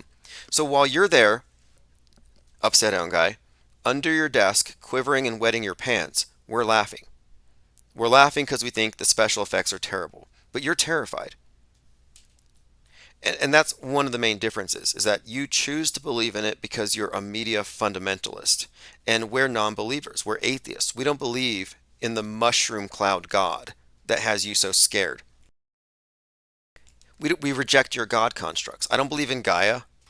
I laugh at that concept. So you think that Gaia is going to put Florida underwater if we don't recycle? Like, no, I don't think Gaia exists.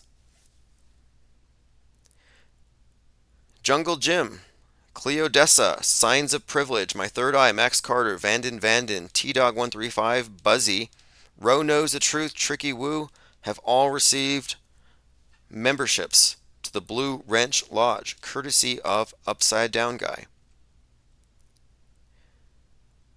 Pay to troll, exactly. And you know, that's the great thing about Super Chats. You can say things or post things on the screen that might contradict what the host of the live stream is saying. A Newful says, while nukes aren't real, there are bombs that can do very real mass destruction. Sure, but these are there's a magnitude of difference here. The instant they convinced the masses that nukes were real, they redefined the power structure geopolitically, where now every nation is under the control of somebody with the power to destroy the world. Mutually assured destruction. Now everybody can die. So now humanity collectively is in this hostage situation. And it's a circular firing squad where now we are all on the precipice of certain destruction. The world can end at any moment. We officially became an end times doomsday cult when they invented this thing and presented it on TV. With the advent of the nuke, mankind was dragged onto the stage. Now we're in an alternate reality game. We're in a movie-based reality where we weren't before. Now we're all crisis actors. Now we all exist in a false world construct with false threats that frame our existence. And that's why it matters. They introduce something fake, they redefine the world based on it. And there's nothing that regular bombs can do that's even comparable to what the nuke threat presents. And the thing is, every government, every world leader, they all act as though these things are real. I was in the military, and that was one of my MOSs. I was 54 Bravo, nuke biochemical decon. And one thing that's true is that every single soldier believes in every one of these God constructs. Every soldier is trained to believe in weapons of mass destruction. What does that mean? It means that you have an army of believers and worldview reinforcers. They never have to present it. They just have to have a lot of people that believe it, defend against it, and we all act as though it's real. That's what I mean by augmented virtual reality, that we live in a simulation. It's an alternate reality game, similar to a delusion, but these are collectively agreed upon delusions. Upside Down Guy says, let's do an ISS watch party. How about you provide evidence for your space station and try to find Bigfoot and Chupacabra while you're at it? If you can find them all in one night, that would be great. A Chupacabra. And the argument that, well, there's a light in the sky. It's like, well, you have to rule out airplanes first. You can't call it a Chupacabra till you've ruled out stray dogs. But again, if you want to go hunt for things that don't exist, go for it. Like we're not stopping you. In fact, we've been asking people for years, provide some evidence, and nobody can do it. 360 Pick says, how was the watch party? Nobody saw anything. I had an observer in Denver. I'm in Albuquerque. We should have seen the same thing. We had 2 opportunities. We didn't see anything. It's supposed to be the 3rd largest or brightest object in the night sky. We didn't see anything. So now the people who say to me, oh, I've seen a light in the sky, you just never go outside. Well, what do you say now? Because I didn't see anything. But the burden of proof is NASA's. So if you want to do NASA's homework, go for it. There isn't, as far as I'm concerned, Hitchens' razor solves it for me. I'm not interested. I'm not interested in doing somebody else's homework for them, accepting their burden of proof. Even engaging in it is a bad idea, because the instant we said, hey, let's look, we had a bunch of people submitting bad evidence. So I had to raise the standards. If I say, show me a video of the space station, I'll get 50 people showing me an airplane. And they'll say, well, I don't know if it was the ISS. It's just a light in the sky. So I get this maybe, maybe not evidence, ambiguous. And I'm saying, no, we don't agree on that anymore. No more ambiguous evidence. No more maybe, maybe not. If you're going to submit evidence, I need a statement from you that says, to the best of my discernment as an eyewitness, and my credibility rests upon this, I believe this is the Millennium Falcon and not just an airplane. So that later, when we cross-reference your light with local airplane flights, we can say, well, maybe you're not the most discerning person, or you're not a credible eyewitness. So we need to also make it a point that if you're going to bring a claim, you have to do so as someone who's putting your own credibility on the line. And since having raised the standards to this level, we've eliminated so much bad evidence. There wouldn't be millions of believers in flying saucers if ufologists had any standards at all. But their desire to believe leaves them always, it leaves them susceptible to hope. So if they see a light, like, yeah, I think it might be an alien. I don't know. Well, your I don't know doesn't constitute evidence of the supernatural. It might be more polite to ask the pilot what he thinks he's in before you submit that that light out there might be a UFO. Upside Down Guy says, what about the Montauk Monster in New Jersey? Yeah, there's as much evidence for that as there is for any other cryptid or UFO or spaceships. And I'm now placing ISS sightings in the same category as UFO sightings. And there are no valid UFO sightings. They've all been debunked. Upside Down Guy says, maybe Tim and Goldfinch wrestled naked for a few times.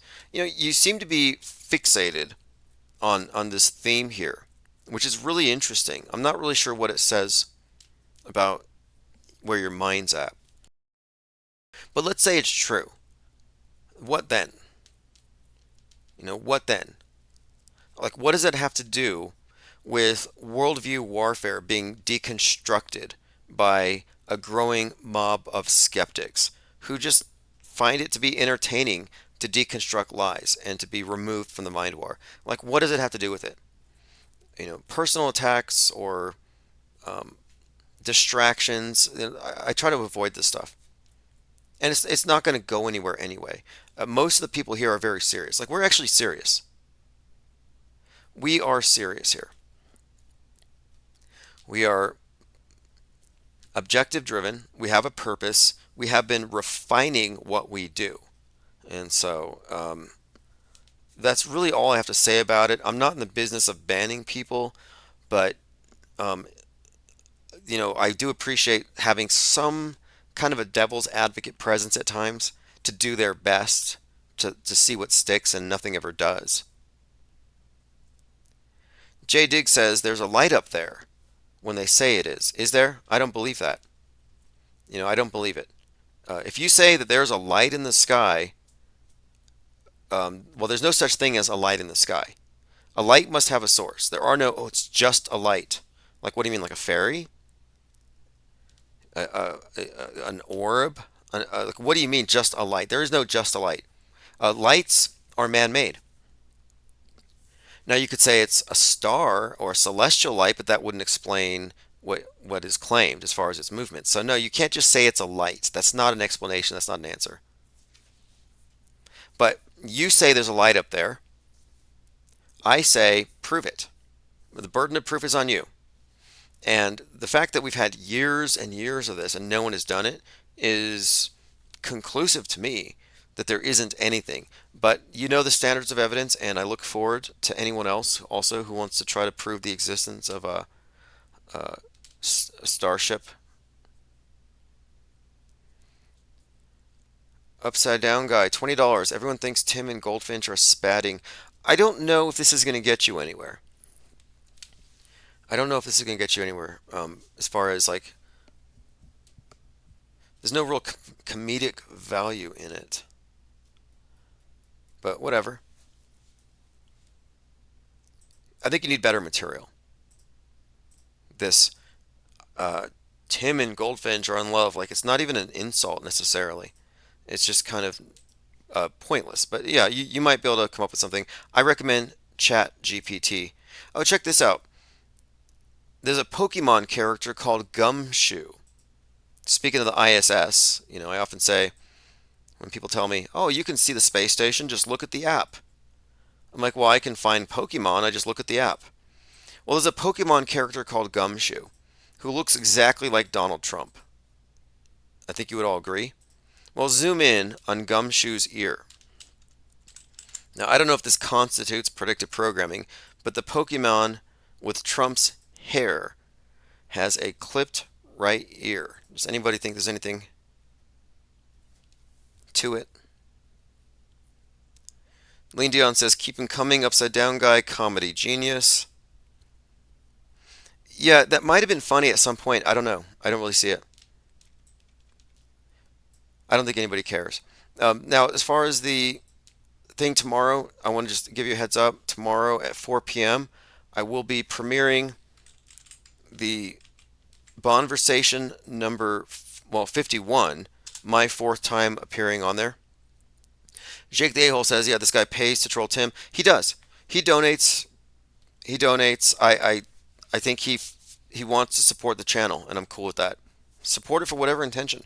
Maybe he's supporting it because he wants to see us eventually find the truth, that the media doesn't lie, and he just wants to share that truth. Maybe he's got great intentions.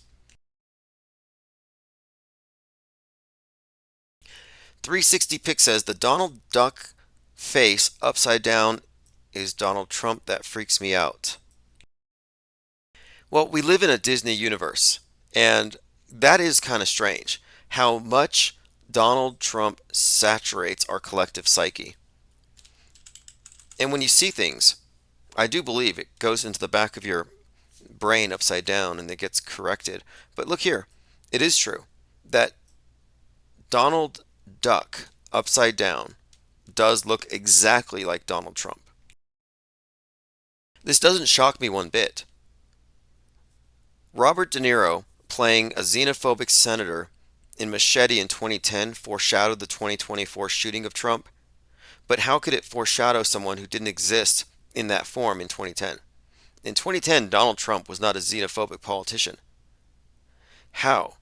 Well, it's pre-scripted, pre-written history, and he's going into a prefabricated role. Even his hair is part of the costume.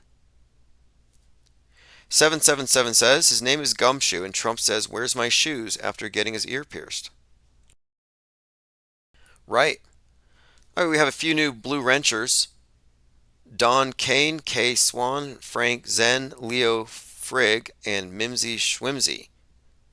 All of you are now Blue Wrench Lodge members. Appreciate that. Now, being in the Blue Wrench Lodge means that you're going to get members-only videos. And there are so many members, I have to make it a point to record some. So I'm going to record some tomorrow. I would have done so today. I was out hiking. I actually saw a hawk descend on 3 roadrunners. And they hid beneath the tree, and I could see them talking to each other, like trying to avoid this thing. I tried to get some video of it. Nothing really happened. They waited it out. I recorded a hit and run in a Walmart parking lot. I saw a couple crash into a parked car laughingly, driving off. Dog days of summer continue until 8/8. Last year, 8/8 was the Lahaina fires, the Chinese space lasers. But the dog days of summer go from, I think, 7/3 to 8/8. And this is when Sirius, the star that the elite worship, is behind the sun. And they tend to do a lot of interesting things around this time of year. And 8/4 is the date predicted by JL for the big one. Meaning that the Trump ear thing wasn't it. That the predictive programming involves the JFKification of Trump. It's meant to be not an exploding watermelon, but it's meant to be a significant wound where he disappears for a few days and comes back. So I don't think that the shrapnel splitting the ear, whatever they're saying now, I don't think that's it. I don't think that was the 9/11 that we're expecting. I think that's still to come. Upside Down Guy says, hiking and 0 grass touching. Well, I've been going to the top of the Sandia, the crest here. I've been doing some high altitude hiking and painting and art. And I'm hoping it doesn't affect my health in a bad way because I realize I'm closer to the chemtrails. I finally get outside. I finally went outside and I looked up and I saw all those cirrus clouds. It's all just chemicals. So I might come down with chemtrail lung if you don't hear from me in the next few days. Jay Diggs say Olympics end on 8/11. I'll be watching. I'll be checking out some of the Olympic stuff. There are some indications that, in fact, I'll have to go through my Gilded server. I'm working on a couple of mind maps. There's just been too much stuff going on that we have to map it out. This Butler, Pennsylvania thing is huge. The 42 miles between Butler, Pennsylvania and Palestine, Ohio, huge clue. We've had a lot of stuff with bridges. From the falling down of the Francis Scott Key Bridge when the dolly hit it, and then that connects to the Golden Gate Bridge where you had a Francis Scott Key Memorial or a monument, which was replaced by a 1619 Project BLM memorial. There's a lot of subtext in the Metascript, and the story is told through actors, through movies, but it's also told through big events and through monuments. A lot of fascinating connections with monuments. But what we can't say, and what has been emphasized in recent days, is that we do have a better model for understanding media. And this model involves a comprehensive understanding of what media is, how it has, news is part of it, but it's more or less entrainment more than entertainment. I call it the PSYOP entertainment complex. And what they do is they use entertainment to entrain your mind to what's happening in the news. You don't have to watch the news to know what's happening on the news. You could be watching The Boys, that series on Amazon, and here you are, season finale, season 4, episode 8, and they say, oh, we had to change the title of Assassination Run because of the Trump shooting. And the character Homelander, who represents Donald Trump, has blood on his face and he's smiling at the camera just like Trump was. So the fact that Netflix occasionally has to put warnings on their programs because it matches the news is another indicator of how right we are.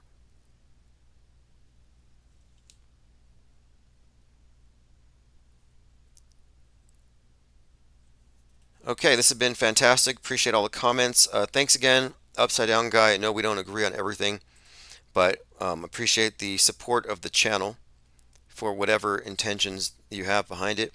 And, debate's healthy. Disagreements happen, and the way you solve disagreements, the way you arrive at better information, is by presenting your best evidence and comparing.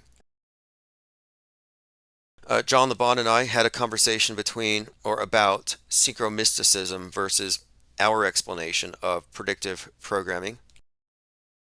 And the purpose of the conversation wasn't for me to convince him or him to convince me, but for us each to present our best concepts and then let the people who are listening to us decide for themselves. And I think we've made strides forward in recent years, and I think in the last year it's accelerated in our understanding of what media is and how to understand it, because it's not disparate, disconnected, compartmentalized media companies competing for opinions, but no, it's monolithic and it's a unified field. It's ubiquitous and it's global in scale. It's not even useful to think of it as separate governments with their own media. No, their unity is given away when you look at global psyops where there is no disagreement. Specifically, the most obvious example is the space program, but we can look at many other examples. Yeah, we'll be here. I'll be live here for 5 more minutes if anybody wants to call in, but I have to go have Actually, yes. If you want to call in, you have 5 minutes. I have to go do my Uber gig. If you have anything pressing, that is. Upside Down Guy says, can we talk about the assassination attempt? We'll give it a few seconds, but I only have about 3 more minutes. So, hey, what's up, caller? Can you hear me okay? Yeah, I can hear you. Hey, I was calling about the Trump assassination attempt. Sure. What is your opinion on that?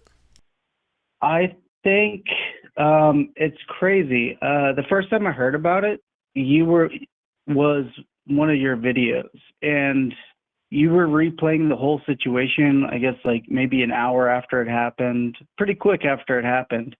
And I made a comment because I didn't even know what happened, but like Donald Trump swatted his ear, and I mocked. I was like, what, did he get a mosquito bite? And that's his official statement, is like he felt that he got a mosquito bite. And then a few other things that are crazy. The whole multiple shooter angle is kind of weird. I don't know if you looked into the multiple shooter angle. Yeah, but all multiple shooter angles are fake. There are no patsies, and in advance we said this. With every major shooting, they're always going to say second shooter, and that's to trick truthers who don't trust the mainstream. So we don't even follow second shooters. I said that's why I follow CNN. Whatever CNN says, that's the truth. This is Upside Down Guy calling in about the Trump assassination. But like whatever CNN says, like you have to give it like without reasonable doubt. It's almost like Snopes. Like it's almost unprovable that it can't be false. Like whatever they say has to be true. No, because they're not reporters with microphones and cameras recording real events. They're the production crew for prefabricated movies. A movie is a simulation, and these are propaganda movies. It may take the form of guerrilla movie making and a bit of a flash mob, but it's a psyop. A psyop is fundamentally a movie. So it's a movie. That everything should Well, be understood in that framework. It's a movie. yeah, there's all these people like studying the audio of the microphone, and like they think they could tell how far away the shooter was from the echoes and the reports from the picking up from the microphone. But microphones have like gain, and sometimes they don't pick up properly. So you can't really do scientific evidence and say that one shot sounds like it came from 200 yards away, one shot sounds like it's 150, and then like break it up, because you don't know how exactly the microphone picked up the This is audio. like saying that the engineers for 9/11 Truth had a point. None of those guys knew it was a movie. None of their expertise matters one whit. None of this stuff matters. It's a movie. It's a simulation. Huh. Yeah, I want to just focus on this recent thing. Do you think like have you seen the GoPro or the camera view of like the people that climbed up like 20 minutes after, what do they call that, is your body camera? Did you see the body camera with the guys blurred out? Have you watched the body camera footage? Yeah. I watched that scene. And does it seem sketchy? Well, it's meant to be. You're meant to follow these rabbit trails. These are meant to sow doubt so that it's called fake. It's like searching for pyramids on Mars. You're assuming Mars is real. So if you're looking at this, is this sketchy? You're assuming something really happened. The principal point I'm making here is that the whole thing was a movie. It was a magic Yeah, trick in a movie. what I think is like they would have like, even if he was dead, they would have like tried to put him in handcuffs, because like what I've seen is Okay, they put handcuffs on everyone. they do. So like They do. He would have been even if they handcuffed. like Yes. climbed up, but he's blurred out. So I'm like, is he handcuffed? And then like, where's the splatter from the bullet? Because if he was like there and he got shot with the sniper rifle round, you would think his head would have like almost exploded, to where they're standing right next to him and there's just like a trickle of dried up blood just running down the culvert of the roof. And you would have think like it would have been a whole scene, like it would have been like someone smashing pumpkins. It's really, Singing but like, it's very easy for people to armchair remote autopsy something or a scene, but it's one thing to say, oh, this might be staged or this must be fake. But if you're not talking about the entirety of the media infrastructure being fake, then calling out an incident like this as though it's isolated is meaningless. It's a tree in a forest of fakery. So I don't get too focused on one tree. I recognize this is a forest of fakery. You got to look at the big picture. So there's no reason to get to the well, nuance here as though this is evidence. Sandy Hook seems to be real. And then, oh, hey, I call sometimes to talk about the Buffalo shooting, and I just found out that the guy was arrested 2 years earlier and disappeared from social media and everything after 2 years from being arrested. Interesting. Maybe that's when he got recruited, Um, perhaps into the operation. I'm not sure. I mean, he has every indication of being another one of these fake patsies, fake radicalized. He's just a crisis actor. but yeah, it's just like, why can't we request Freedom of Information Acts on all these shootings For and who? get like For why who? can't we what? Like who? I mean, who are you trying to get information for? Like, what are you concerned about? Like, what I mean. Anything? No, like I want to try to prove that it's real. Oh, I Any see. one of these things. Like, why are we not trying to contact these mass shooters while they're rotting in jail? Like, they have ways that we can communicate with them. Like, why aren't we trying to communicate with these mass shooters while they're rotting in jail? You certainly, I guess you can if you want to. I think what we don't have to do is we don't have to prove a negative. We don't have to prove that they're not lying. They have to prove they're telling the truth. And they have failed to do so again and again and again. I'm not struggling with any of this. In fact, if I had to take my time to debunk every story to my satisfaction, I wouldn't have a life. we can categorically dismiss entire claims based on lack of evidence and other factors. So no, it's not worth my time, but if you wanted to, you could try. I mean, I can point to an example. For example, the Astro World event where Travis, I think what, yeah, is that the one? Yeah, Astro Yeah, World, people got where like Travis 7 Scott, people got trampled. yeah, well, he auto-tuned them to death or whatever. Well, somebody went to the morgue and they couldn't find any matching names to go with any of the supposed dead. So you could do extra legwork, but I'm not trying to convince Normieville. We don't need to. Well, But I think you need to either I think you need to promote doing the legwork, because what you're kind of scatterbrained. Like I'm scatterbrained, but like you well, have you're like so many confused. You're ideas. confused. You're You confused have so about the many nature of ideas reality. and things like you want to do, You but like you believe it. never just focus. You You believe in never space focus on one stations. You topic believe in and see it space through the end. stations. You believe in space stations, and you've never recorded it, and yet you're mad because I don't believe in it. I think you're scattered. Just go outside and record it. Well, didn't you try to do that? Didn't you try to do it? No. Why not? I didn't see the moon. Well, I didn't know if it was a moon transit. Like you talked about it, and you're like, oh, in 20 minutes it's going to happen, and You don't even I know. You don't went even know outside you and don't I even know looked how it around. works. I went outside and I looked and I couldn't even see the moon from my position. You Like the don't. moon wasn't even available. And I Um, was like, did he know? Did he try to do this ISS transit on the moon when he knows that like it's like the moon's not even out for most people? that's not how transits are done. You haven't even researched it. I'm talking about like a silhouette transit of the moon where I, it I, happens I like once every specifically I 3 months. specifically said the only transits we reject are lunar transits and solar transits. We cannot accept those because they eliminate eyewitnesses. Those ones are specifically said not to be acceptable as evidence. We need eyewitnesses. You don't get eyewitnesses with solar or lunar transits for a few reasons.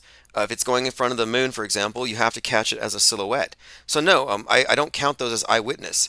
I've been saying for a long time here, all I want you to do is use your tracker and then record the light in the sky. You haven't even done the requisite research to even start that. So you can't chastise me for not believing in it when you haven't even made any effort to demonstrate that it exists for yourself. All right, chastise, chastity. I think you and Marcus Goldfinch got in big. I'm just kidding. All What right, is man. what I is just your wanted.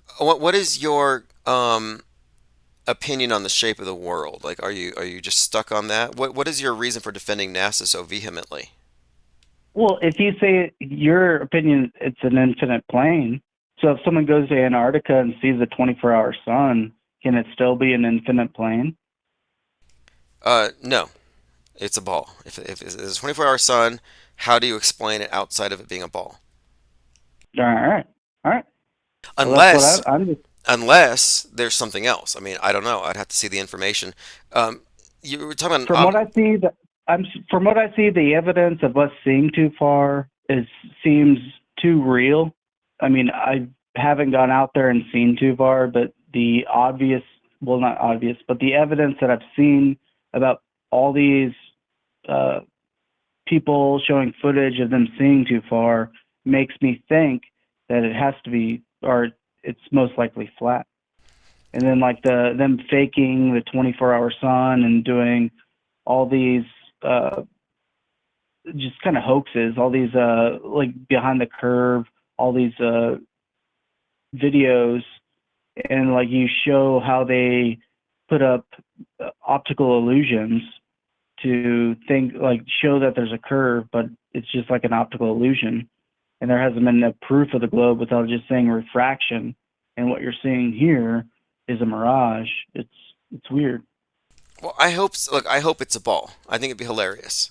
I don't have my hopes up that high, but yeah, I hope somebody proves it's a ball.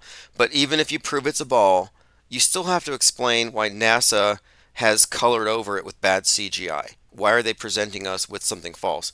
But these are, I mean, You don't think like once they prove it's a ball, then everything's real? no, What no. like Corona's real, the ISS, like all those wires are just camera glitches. No, I'm sorry. You're never going to get the blue pill worldview intact again. If you've gone this far, you're never going to be able to put it together again. I, Sorry. like that hairspray is actually zero gravity. It's not hairspray. It's zero G. Now, you seem pretty concerned that some people don't believe the news. What is the basis for your concern? I just I hate the trutherverse to where I'm just like I'm going like if people start saying it's flat and they show me an observation that it's flat, I'm like, okay, it's flat. But then if I start seeing like a McToon videos and like, oh, this is why it's round, I'm like, okay, it's round. Like I'm just kind of like ping ponging in between. Like I will not steel man myself in my No, opinion. I just like uh, whatever shape anyone's saying. shape I aside. was like, Shape aside. What is your that sounds concern? perfect. Like, okay, I don't believe the news media is reporting news most of the time. I mean, there is journalism, yeah, but I think a lot of these big psyops are instances of the news media doing a Yeah, more significant role, producing events in order to shape our worldview. Does okay, that you act like you're hanging does that out. offend you? Does it offend you that I don't believe news media is news media? Well, it offends me because you're not trying to prove that they're actually lying. Like you act like you're handing out press passes and people are going out and trying to disprove these shootings and these hoaxes, but no one's actually doing anything. They're just being keyboard warriors. Do you know what There's a nothing skeptic like is? there's no Okay, Freedom of okay, okay. Information Who's Act the being. skeptic? Who's the skeptic here? The person who believes the news, or the person who says, I don't have enough evidence, so I'm going to suspend belief? Who is the skeptic? The believer or the person who says they're agnostic? Well, it's easy for you. Like, I mean, I'm not sure the question, but like what you're saying is like, oh, everything's fake, it's not real, without even I looking think I just into it. explained a minute ago that I specifically said that the argument that everything's fake and the argument that everything is real are equally invalid. It's low info disbelief, low info belief. I don't have that problem. I'm an informed disbeliever. I know why I don't believe in some of the things you believe in. And I know more about these things that you believe in, and I don't believe in them. So, no, I am not someone who says everything's fake. You're the one who's wrong because you think everything's real. And the fact of it is, it's fake until proven real with evidence. They're not providing evidence. That's not my problem. I'm not a propaganda mule that has to go do research to prove their lies. They have to convince me, and they suck at their job.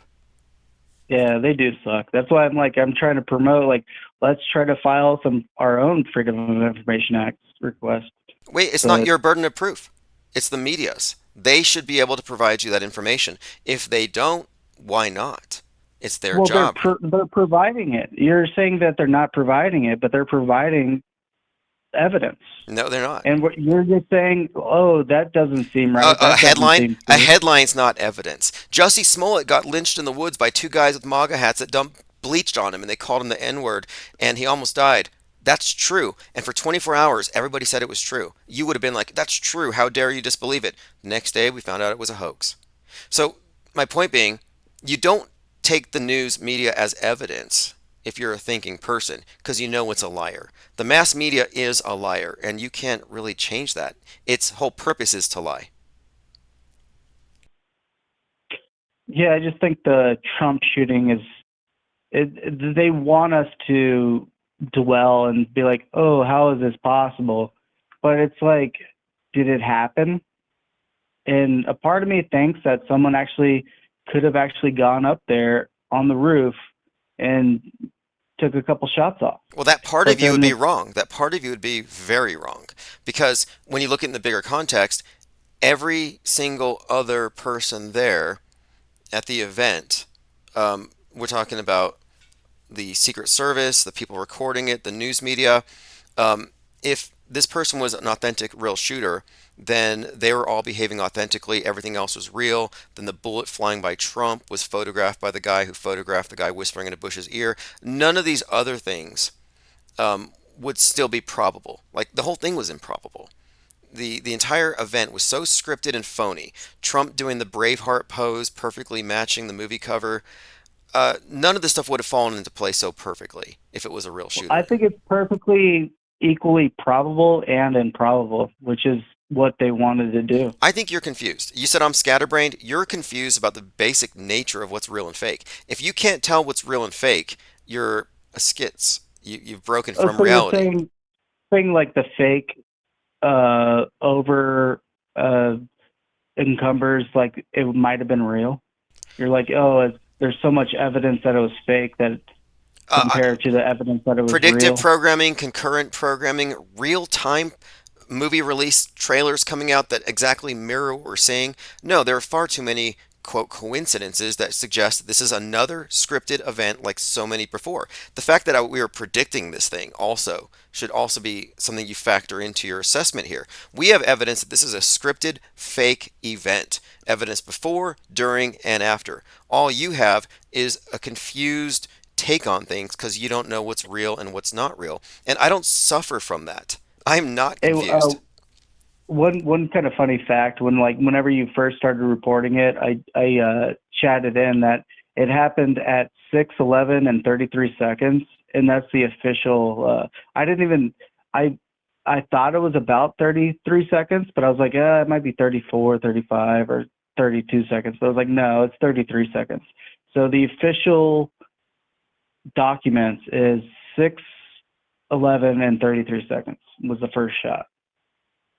Well, when it Which was is kinda 6:11, I said this number has very specific significance to truthers.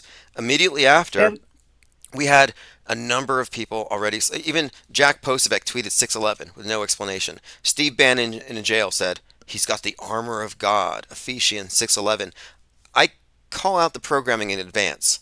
The fact that we're able to predict stuff and call it out yeah, says it's all you fake. already It's fake. predicted. You already predicted Seattle in 3/11, and you like said it was nukes or whatever. But that the coronavirus, like being the first people or whatever, the first American positive case, that's the nuke that went off. So like you keep saying that like a nuke's going to go off in Seattle still. Hey, look, the predictive programming is very clear. That, like you already guessed People it. said You already guessed people it. said, "Oh, Trump's just going to have cognitive decline. There's not going to be a headshot." No, the predictive programming is a model, and I'm telling you that there's going to be a nuke and there's going to be fallout. It's going to be fake, but they're going to do it based on the predictive programming. They're not going to deviate from their model. Their whole model is built on this of predictive programming as a way of advertising ideas, narratives, and concepts and steering the mass mind. This is mass mind control. We understand how it works here. And so, All right, you want to do a friendly bet? I'll bet you $1 that if a nuke happens, it's going to happen in Las Vegas, Nevada. That's my only state that I'll guess. You can guess any state or city that you want, state and city. Sure. I'm going to have to actually head out of here now. I'm running late, but appreciate the call very much. It's happening in Seattle, so you already know it. You weren't even confident to bet me. I'm only going off of predictive programming. I don't know what your basis is. Like, for example, when I looked at the Fallout thing, I said the blood on the side of Trump's head, followed by Betty Pearson seizing Vault 33. That's Kamala Harris. And it came true. So my only basis isn't guessing. I'm not making guesses. I have a base. No, you already predicted it. That 3/11 was Seattle, and it was the coronavirus, which was basically like a nuke, a world catastrophe event. There So, like, is you already there guessed it. is some indication that this mushroom cloud thing, this EMP, even though there's so much suggesting Pacific Northwest, I wouldn't be surprised if it was in Ohio. Because of the Palestine, Ohio toxic airborne event predicted by white noise, and then 42 miles away, the Butler, Pennsylvania thing. So it could be there. I wouldn't be totally shocked, but my point of it is they are going to simulate a nuke and lock us down, black out the internet. That's part of the script, like it or not. All right, and just to, I mean, I don't want to throw out like the inside joke, but like me mocking you and having a sexual relationship, that's just a joke, buddy. All right, have a good night, man. All right, Take it thank easy. you. Appreciate the channel support and all that. All right. So it was a joke. Good, good. We're like, no one's laughing, but I think it was a joke. But now we know. We got confirmation that was, in fact, a joke. All right, this has been fun. We'll continue this conversation tomorrow. And look, we figured something out here. We're not saying we have all the answers. We're not saying we can tell you what to believe. What we have figured out here is that belief systems are meant to connect you to a worldview. And you can reject the belief systems and instead adopt an operating system. And the operating system is called skepticism. And auto-hoaxing is rooted in this idea that suspend judgment, automatically assume it to be a hoax unless it's attended by evidence. So this has been great. This is Chief Crow, Auto Hoax or GTFO.